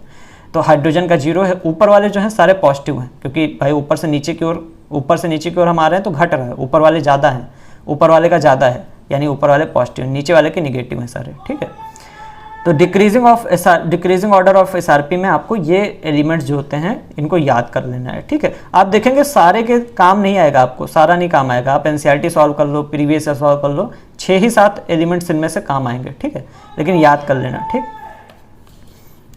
तो अच्छा मैं बोल देता हूँ एक बार, सबसे ज़्यादा एसआरपी फ्लोरीन का होता है, फिर प्लेटिनम, Au मतलब सिल्वर नहीं गोल्ड, फिर Ag silver, mercury, copper, hydrogen, lead, nickel, cobalt, iron, chromium, zinc, manganese, aluminium, magnesium sodium calcium, strontium, barium और पोटेशियम, लिथियम। ठीक है, ये सारे याद कर लेना। अब आते हैं एक कॉन्सेप्ट है इक्विवेलेंट वेट। ठीक है, अब देखो एनसीईआरटी ने जहाँ पे पढ़ाना चाहिए इक्विवेलेंट वेट वहाँ नहीं पढ़ाया है और यहाँ पे भी नहीं पढ़ाया है, लेकिन कॉन्सेप्ट रखा है एनसीईआरटी में, फॉर्मूले रखे हैं जिसमें इक्विवेलेंट वेट का काम आएगा और चीज़ें लिखी भी हैं कई सारी जहाँ पे इक्विवेलेंट वेट के बिना आपको काम नहीं चलेगा, तो इसको आपको पढ़ना ही पड़ेगा। तो एनसीईआरटी ने तो डायरेक्ट लिख दिया है कि हाँ इक्विवेलेंट वेट होता है, ये होता है, वो होता है, आपको पता होना चाहिए कैसे कैलकुलेट होता है इक्विवेलेंट वेट। ठीक है, इक्विवेलेंट वेट का फॉर्मूला होता है molecular weight upon N factor. N factor क्या चीज़ होता है, हर एक चीज़ के लिए एन फैक्टर अलग अलग होता है, एसिड के लिए अलग, बेस के लिए अलग, लेकिन जो हम चैप्टर पढ़ रहे हैं इसमें 2 तरह की रिएक्शन हो रही है, ऑक्सीडेशन, रिडक्शन, या कह लो आप रिडॉक्स रिएक्शन यहाँ हो रही है। रिडॉक्स रिएक्शन में जो एन फैक्टर होता है वो नंबर ऑफ इलेक्ट्रॉन गेन्ड या फिर लॉस्ट होता है, कितना इलेक्ट्रॉन गेन हुआ है या लॉस हुआ है किसी रिडॉक्स रिएक्शन में, कि एक मोल मतलब एक एटम के द्वारा, एक एलिमेंट के द्वारा, उसी को हम कहते हैं यहाँ पे एन फैक्टर। तो molecular weight upon N factor, N factor में आपको वो इलेक्ट्रॉन लिखना है जो लॉस या फिर गेन हुआ है इलेक्ट्रोलिसिस में। ठीक है, एन फैक्टर में यहाँ पे आपको वो लिखना है। ठीक, जैसे कि अगर बात करें, यहाँ ही बात कर लेते हैं Na+ या फिर Cl- में आप देखेंगे 1 इलेक्ट्रॉन का लॉस हुआ है, 1 इलेक्ट्रॉन का लॉस हुआ है तो 1 होगा n की वैल्यू। ठीक है, अब ये Zn वाला एग्जांपल हमने देखा था जहाँ पे जिंक जो है वो Zn+2 में चेंज हो जा रहा था और साथ में 2 इलेक्ट्रॉन निकल रहे थे, तो 2 इलेक्ट्रॉन निकल रहे हैं यानी 2 इलेक्ट्रॉन का ट्रांसफर हो रहा है, वहाँ पे n की वैल्यू 2 होगी। ठीक, तो इक्विवेलेंट वेट का मतलब होता है molecular weight upon N factor. ठीक, एन फैक्टर यहाँ पे नंबर ऑफ इलेक्ट्रॉन गेन या फिर लॉस्ट होगा, रिडॉक्स रिएक्शन क्योंकि है। नंबर ऑफ इक्विवेलेंट जो होता है इसका फॉर्मूला होता है वेट अपॉन इक्विवेलेंट वेट, यानी आप ऊपर वेट रखना है, जिस भी एलिमेंट का निकालना है, मान लेते हैं 10 ग्राम जिंक दे रखा है तो ऊपर आपको 10 ग्राम रखना है और नीचे आपको उसका इक्विवेलेंट वेट रखना है। ठीक है, इक्विवेलेंट वेट यानी molecular weight upon N factor, तो ये नंबर ऑफ इक्विवेलेंट होता है, equivalent equal to weight upon equivalent weight. ठीक, जैसे एक एग्जांपल मैंने दे रखा है यहाँ पे, ये एक रिएक्शन है, zinc plus Cu+2 gives Zn+2 plus copper, ठीक, ये आपका एक रिएक्शन है। अब यहाँ पे n फैक्टर बोला जाए जिंक का तो 2 होगा, क्यों? क्योंकि यहाँ पे जिंक 0 में है और यहाँ पे +2 में हो गया, तो यानी 2 इलेक्ट्रॉन यहाँ पे इसने लूज किए हैं, तो यहाँ पे 2 होगा। ऐसे ही कॉपर जो है यहाँ पे +2 में है, यहाँ पे 0 हो गया, यानी 2 इलेक्ट्रॉन इसने गेन किए हैं, तो कॉपर का भी 2 - 0 यानी 2 होगा। तो कितने इलेक्ट्रॉन गेन हुए हैं या लूज हुए हैं, यही होता है n फैक्टर रिडॉक्स रिएक्शन में, ठीक है। एक और एग्जाम्पल यहाँ पे है, find number of equivalents if 10 gram zinc is taken in above reaction. इसी रिएक्शन में अगर हम जिंक को 10 ग्राम लिए हैं तो जिंक के नंबर ऑफ इक्विवेलेंट निकालने हैं। तो इसके लिए पहले हम इक्विवेलेंट वेट निकालेंगे। नंबर ऑफ इक्विवेलेंट निकालने के लिए इक्विवेलेंट वेट पता होना चाहिए ना, तो पहले इक्विवेलेंट वेट निकालेंगे। Equivalent weight equal to molecular weight जो कि जिंक का 65 होता है अपॉन n फैक्टर, क्योंकि 2 इलेक्ट्रॉन लूज हुए हैं तो 2 इक्वल टू 32.5, ठीक। अब फिर हम निकालेंगे नंबर ऑफ इक्विवेलेंट, और number of equivalent equal to weight यानी 10 ग्राम अपॉन इक्विवेलेंट वेट जो कि हम यहाँ पे निकालें 32.5, 10/32.5, ये आंसर हो जाएगा हमारा, ठीक। तो ये था हमारा चौथा पेज जहाँ पे हमने इक्विवेलेंट के बारे में समझा। अच्छे से ध्यान रखना इक्विवेलेंट के बारे में, ठीक है। आ जाते हैं 5वें पेज पे। तो ये है हमारा 5वां पेज और टोटल 6 पेज का माइंड मैप था, ठीक है। ज़्यादा टाइम नहीं लगेगा, काफ़ी आसान हो गया। मेन चीज़ें हमने पढ़ ली हैं, ठीक है। बेस हमने बना लिया है, बेस के बाद ज़्यादा टाइम नहीं लगता है। अब आते हैं फराडेज लॉ ऑफ इलेक्ट्रोलिसिस पे। फराडे नाम के एक साइंटिस्ट थे जिन्होंने इलेक्ट्रोलिसिस पे 2 लॉ दिए हैं, ठीक है। इन्होंने इलेक्ट्रोलिसिस में कितनी अमाउंट सब्सटेंस बनता है ये बताया, ठीक है। तो कोई भी चीज़ जब डिपॉजिट होती है तो कितना डिपॉजिट होती है ये चीज़ इन्होंने बताया। जो फर्स्ट लॉ है फराडे का, ये कहता है weight of metal deposited during electrolysis is directly proportional to amount of charge pass. मतलब जितना ज़्यादा हम चार्ज देंगे उतना ज़्यादा वेट डिपॉजिट होगा जो भी मेटल है उसका, ठीक है। तो और ये भी आपको भी पता है भाई, जितनी ज़्यादा इलेक्ट्रिसिटी आप दोगे उतना ज़्यादा मेटल जो है वो डिपॉजिट होगा, ठीक। तो weight of metal is directly proportional to charge, या फिर आप लिख सकते हैं W equal to ZQ। Z एक कांस्टेंट है जिसे हम इलेक्ट्रोकेमिकल इक्विवेलेंट कहते हैं, ठीक। तो ZQ, अच्छा Q जो होता है ये तो आपको पता ही है, I यानी करंट क्या होता है, चार्ज पर यूनिट टाइम। तो हम इस तरीके से सकते हैं Q इक्वल टू IT, ऐसे लिख सकते हैं ना, I current equal to charge per unit time यानी charge equal to I into T. तो ये चीज़ यहाँ पे लिखा हुआ है, W equal to ZQ, Q की जगह पे हमने IT लगा देखा है, ठीक। तो दोनों फार्मूले आपको याद रखने हैं। यहाँ पे Z जो है इलेक्ट्रोकेमिकल इक्विवेलेंट होता है, इसका फॉर्मूला होता है इक्विवेलेंट वेट अपॉन 96500 यानी फराडे, ठीक है। F की वैल्यू यही होती है ना फराडे की, 96500। तो Z अगर आपको निकालना है तो आपको उस मेटल का इक्विवेलेंट वेट रखना होगा और नीचे आपको फराडे रखना होगा, उसके लिए Z की वैल्यू आ जाएगी, ठीक। एक सेकंड। अब आते हैं सेकंड लॉ पे। सेकंड लॉ क्या कहता है, for same amount of electricity passed, अगर हम 3-4 सेल ले लें और चारों सेल में हम सेम अमाउंट ऑफ इलेक्ट्रिसिटी मतलब पास करें, सेम चार्ज पास करें, तो weight of metal deposited is proportional to equivalent weight of metal. मतलब कितना मेटल डिपॉजिट होगा ये उसके इक्विवेलेंट वेट के प्रोपोर्शनल होगा, यानी W is directly proportional to equivalent weight, यानी W1 अपॉन W2 हम कह सकते हैं is equal to equivalent weight of first metal upon equivalent weight of second metal. तो इस फॉर्मूले को काफ़ी यूज़ किया जाता है, weight of 1 metal upon weight of 2 metal is equal to, मतलब deposited weight of first metal that is deposited, weight of second metal deposited is equal to equivalent weight of first metal upon equivalent weight of second metal. तो इसको use किया था, काफ़ी अच्छे से इसको याद रखना, ठीक है।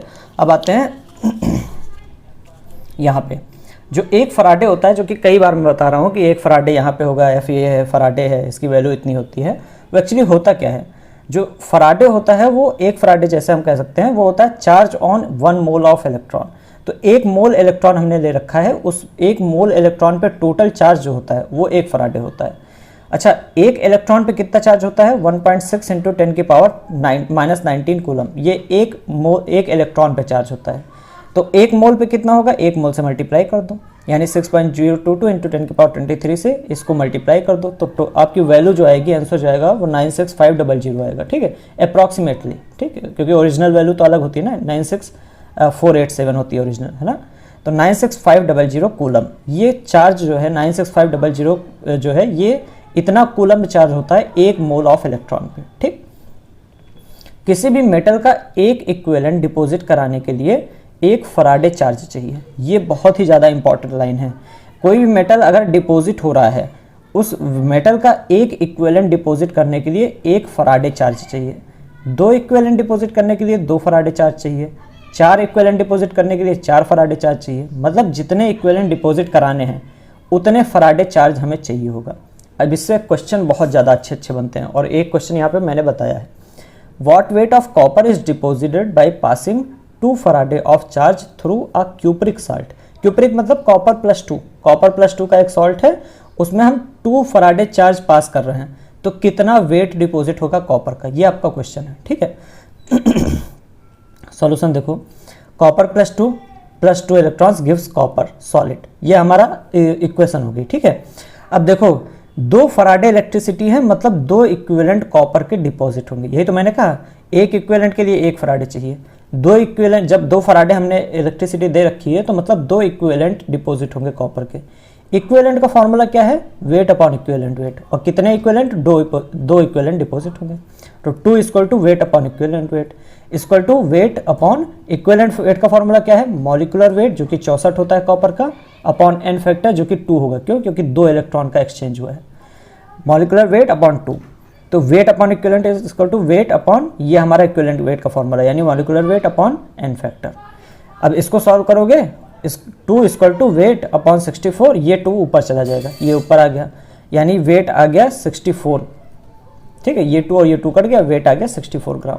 ठीक, तो यहाँ पे हम देख सकते हैं कि 2 फराडे चार्ज जब पास किया गया तो 64 ग्राम कॉपर डिपॉजिट हुआ।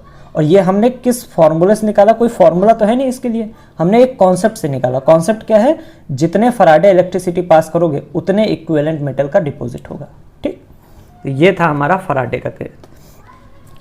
अब इस चैप्टर के आखिरी पोर्शन पे आ जाते हैं, जो कि है सेल्स एंड बैटरीज। बैटरी 2 तरह की होती है, प्राइमरी और सेकेंडरी। जो प्राइमरी बैटरी होती है सिंगल यूज वाली होती है, जैसे आपकी रिमोट की बैटरी हो गई, आपके घड़ी की बैटरी हो गई, वॉच की है ना, हैंड वॉच की, रिस्ट वॉच की, सॉरी ठीक है, तो प्राइमरी और सेकेंडरी बैटरी, प्राइमरी वाली सिंगल यूज होती है। ठीक, इसमें एक बार आप यूज कर सकते हैं, उसको दोबारा आप चार्ज नहीं कर सकते, एक यूज के बाद वो खत्म हो गई। ठीक, इसका एग्जांपल लेक्लांचे सेल और मरकरी सेल। ठीक है, सेकेंडरी बैटरी में कैन बी रिचार्ज, ये रिचार्ज की जा सकती हैं, जैसे हमारे फ़ोन की बैटरी आसानी से रिचार्ज कर सकते हैं हम। ठीक है, तो ये एक रिचार्जेबल बैटरी होती है जो सेकेंडरी वाली होती हैं, इनको बार बार रिचार्ज करके यूज़ किया जा सकता है। इसमें है example lead storage battery, nickel cadmium battery cell और फ्यूल सेल, ये 3 है सेकेंडरी वाली। ठीक, अब एक एक करके कुछ सेल्स जो हैं एनसीईआरटी में दे रखी हैं, उनको याद करना है आपको। जैसे लेक्लांचे सेल जो होती हैं, ये कुछ इस तरीके से होती है। आपने वो सेल देखी है रिमोट में लगने वाली, जो इतनी लंबी सी होती है, पतली सी, पेंसिल के तरह की, पेंसिल सेल का भी कई बार लोग कहते हैं ना, ऐसी ही तो होती है, ऊपर एक छोटा सा नॉब निकला होता है। ठीक, उसमें क्या होता है, लेक्लांचे सेल उसको कहते हैं। इसमें क्या होता है, ये जो ऊपर आपको दिख रही है, ये एक्चुअली जिंक का बना होता है और ये एनोड की तरह काम करता है, और ये कॉपर का बना हुआ कैथोड होता है, ग्रेफाइट का बना हुआ, कार्बन आप कह सकते हैं ना, कार्बन ग्रेफाइट ही होता है, तो ये ग्रेफाइट का बना हुआ कैथोड होता है। तो जिंक का एनोड होता है, ग्रेफाइट का कैथोड होता है, एनोड इस तरीके से, और कैथोड की एक ऐसी रॉड होती है जो कि ऐसे डिपॉजिट होती है अंदर, अगर आप फोड़ के देखेंगे तो मिलेगी। ठीक, और यहाँ पे इसके बीच में इलेक्ट्रोलाइट भरा जाता है जो कि MnO2 NH4Cl और कार्बन ब्लैक का मिक्सचर होता है। सेल का पोटेंशियल इसका जो होता है 1.5 वोल्ट जनरेट कर लेती है ये, और रिएक्शन जो ओवरऑल रिएक्शन होती है सेल में वो होती है Zn plus MnO2 plus NH4 gives MnOOH plus zinc और NH3 का होल 4 प्लस 2, ये कॉम्प्लेक्स बन जाता है। ठीक है, तो ये ओवरऑल रिएक्शन होती है सेल की। रिएक्शन आपको नहीं याद रखनी, इस वाले में तो नहीं याद रखनी, बाकी में सब में याद रखनी है। ठीक है, इस वाले में आप छोड़ दोगे काम चल जाएगा, मतलब मुझे ऐसा लगता है कि 90% चांस है कि ये नहीं रिएक्शन, ये वाली रिएक्शन नहीं आएगी। ठीक है, बाकी सारी सेल्स की याद रखनी है। ठीक, इस सेल में मेन क्या याद रखना है आपको, एनोड किसका बना होता है, जिंक का, कैथोड किसका बना होता है, ग्रेफाइट का, और भरा क्या रहता है इसके बीच में, इलेक्ट्रोलाइट क्या भरा रहता है, MnO2 NH4Cl और कार्बन ब्लैक, और पोटेंशियल कितना होता है 1.5 वोल्ट। ठीक, तो ये लेक्लांचे सेल थी। अब आते हैं मरकरी सेल पे, Hg सेल। अच्छा, लेक्लांचे सेल कौन सी सेल है, प्राइमरी सेल, और मरकरी सेल भी प्राइमरी सेल है। ठीक है, तो प्राइमरी सेल Hg सेल जो है ये भी क्या कहते हैं, प्राइमरी सेल है। तो मरकरी सेल का पोटेंशियल कितना होता है 1.35 वोल्ट का पोटेंशियल ये जनरेट कर लेती है।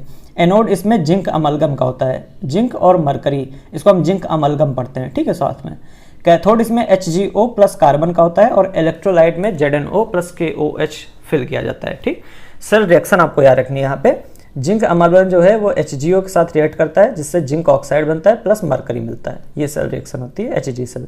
Hg सेल आपको देखने को मिलती है उसमें क्या कहते हैं, आपकी घड़ी में देखने को मिलती है, जो पतली सी टैबलेट टाइप की आती है, जैसे खाने वाली मेडिसिन वाली टैबलेट होती है वैसी आती है ना, चिपटी सी, वही होती है Hg सेल। ठीक है, तो ये 2 सेल हो गई। अब आखिरी पेज पे आते हैं। आखिरी पेज एक्चुअली आधा ही पेज है, ठीक है। हाँ, इसको पढ़ लेते हैं हम। अगली हमारी बैटरी है लेड स्टोरेज बैटरी, जो कि सेकेंडरी सेल का एग्जांपल है ना। इसमें एनोड में Pb होता है और कैथोड में PbO2 होता है। याद करना आसान है, एनोड में Pb लेड और कैथोड में PbO2 लेड ऑक्साइड। ठीक है, नेट रिएक्शन जो होती है इसमें ये होती है PbS सॉलिड यानी plus PbO2 plus 2H2SO4 gives 2 PbSO4 plus 2H2O। अब ये रिएक्शन जब सामने की ओर चलेगी तो हमें इलेक्ट्रिसिटी मिलेगी और उसको हम यूज़ करेंगे, उससे ये सेल डिस्चार्ज हो जाएगी, यानी सामने वाली रिएक्शन डिस्चार्जिंग की है।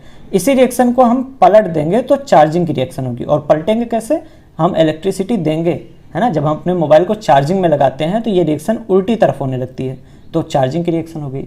तो आगे वाली रिएक्शन किसकी रिएक्शन है, डिस्चार्जिंग की, और पीछे वाली चार्जिंग की। ठीक है, तो ये लेड स्टोरेज बैटरी हो गई, इसको याद रखना अच्छे से। ठीक है, आखिरी में आ जाते हैं फ्यूल सेल पे।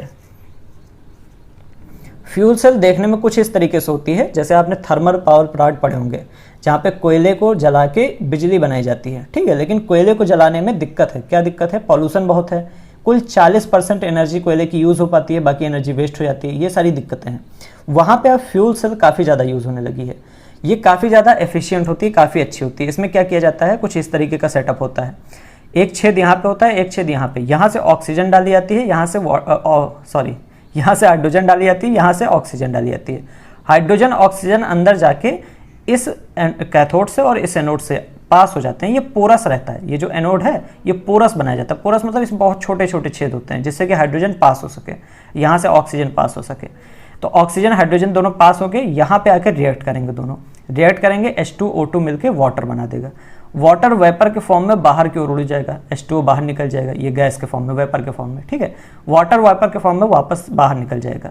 और जो है यहाँ पे हम इलेक्ट्रोलाइट के रूप में कंसंट्रेटेड NaOH सॉल्यूशन को यूज़ करते हैं। ठीक, और इससे हमें यहाँ पे जो एनोड पे रिएक्शंस होंगी और कैथोड पे रिएक्शंस होंगी, उससे हमें इलेक्ट्रिसिटी मिलेगी।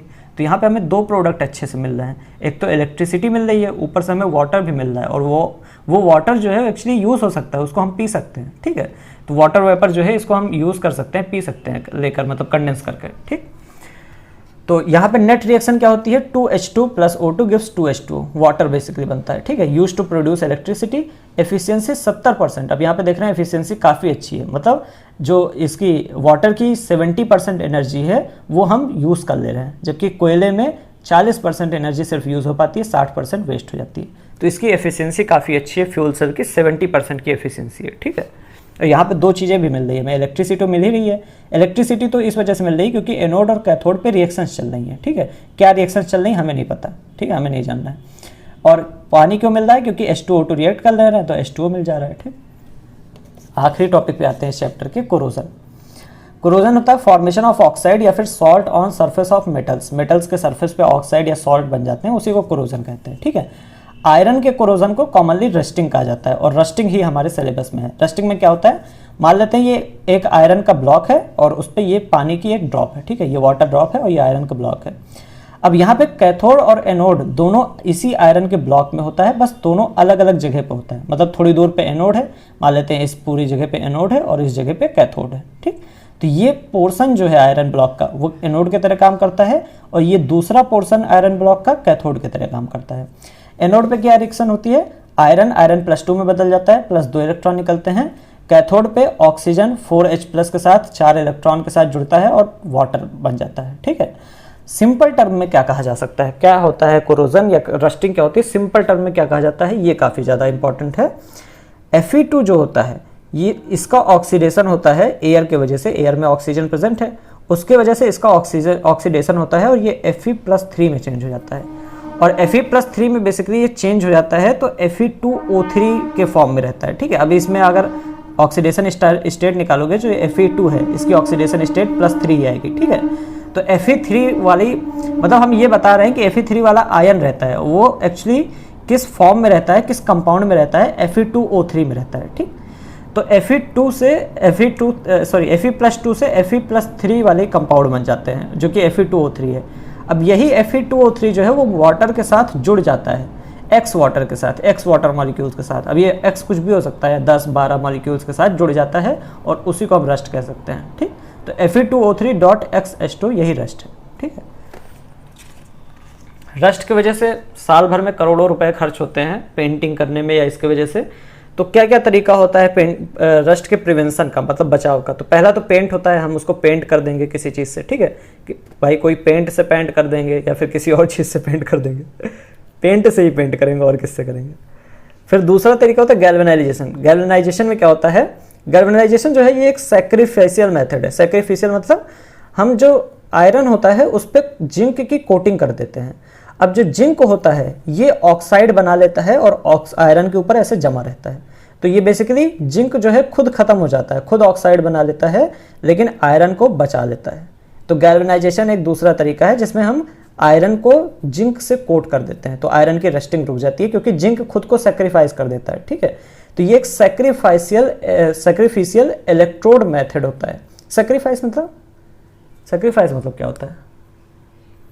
क्या कहते हैं उसे यार? बलिदान है ना। जिंक अपना बलिदान दे देता है। ठीक है, तो यहाँ पे जिंक क्या है? एक सैक्रिफिशियल इलेक्ट्रोड है, उसी सैक्रिफिशियल इलेक्ट्रोड को यूज़ किया जाता है। और यहाँ पे भी रिएक्शन वही उसी तरीके की चलती है, इलेक्ट्रोकेमिस्ट्री वाली। ठीक है, तो आयरन को जिंक से कोट कर देते हैं जिससे कि गैल्वेनाइजेशन कहलाता है और इससे आयरन बचा रहता है। ठीक है, तो ये हमारा आखिरी पेज था। तो ये था हमारा लास्ट पेज, और ये अपना 6 पेज थे ना, तो ये 5वां पेज, ये 4था पेज, ये 3रा पेज, ये 2रा पेज और ये पहला पेज। चलो ठीक है, बहुत मुश्किल से लेकिन ये चैप्टर ख़त्म हुआ। काफ़ी बड़ा चैप्टर है और काफ़ी समझने लायक है। आपने देखा कि काफ़ी ज़्यादा चीज़ें हैं समझने लायक, है ना। इसी वजह से, क्योंकि मैं समझाना चाहता था, मैं ये चाहता हूँ कि अगर आप नहीं भी पढ़े हैं मान लीजिए, तो आप अच्छे से कर पाएँ एग्ज़ाम में। तो इसी वजह से मैंने हर एक चीज़ थोड़ा टाइम लेके समझाई है। वीडियो थोड़ा लंबा हो गया होगा, मैंने अभी देखा नहीं है, लेकिन वीडियो थोड़ा लंबा हो गया होगा, और लेकिन आपको चीज़ें समझ में आ गई होंगी। ठीक है, चलो ठीक है, मिलते हैं अगले वीडियो में। तब तक के लिए बाय। और वीडियो अच्छा लगा हो तो लाइक और शेयर कर देना, थोड़ा सब्सक्राइब कर देना। ठीक है, हाँ कर दो यार थोड़ा सब्सक्राइब। एलेक्सा प्ले पान खाए सैया हमारो। पान खाए सैया हमारो by Asha Bhosle from Spotify.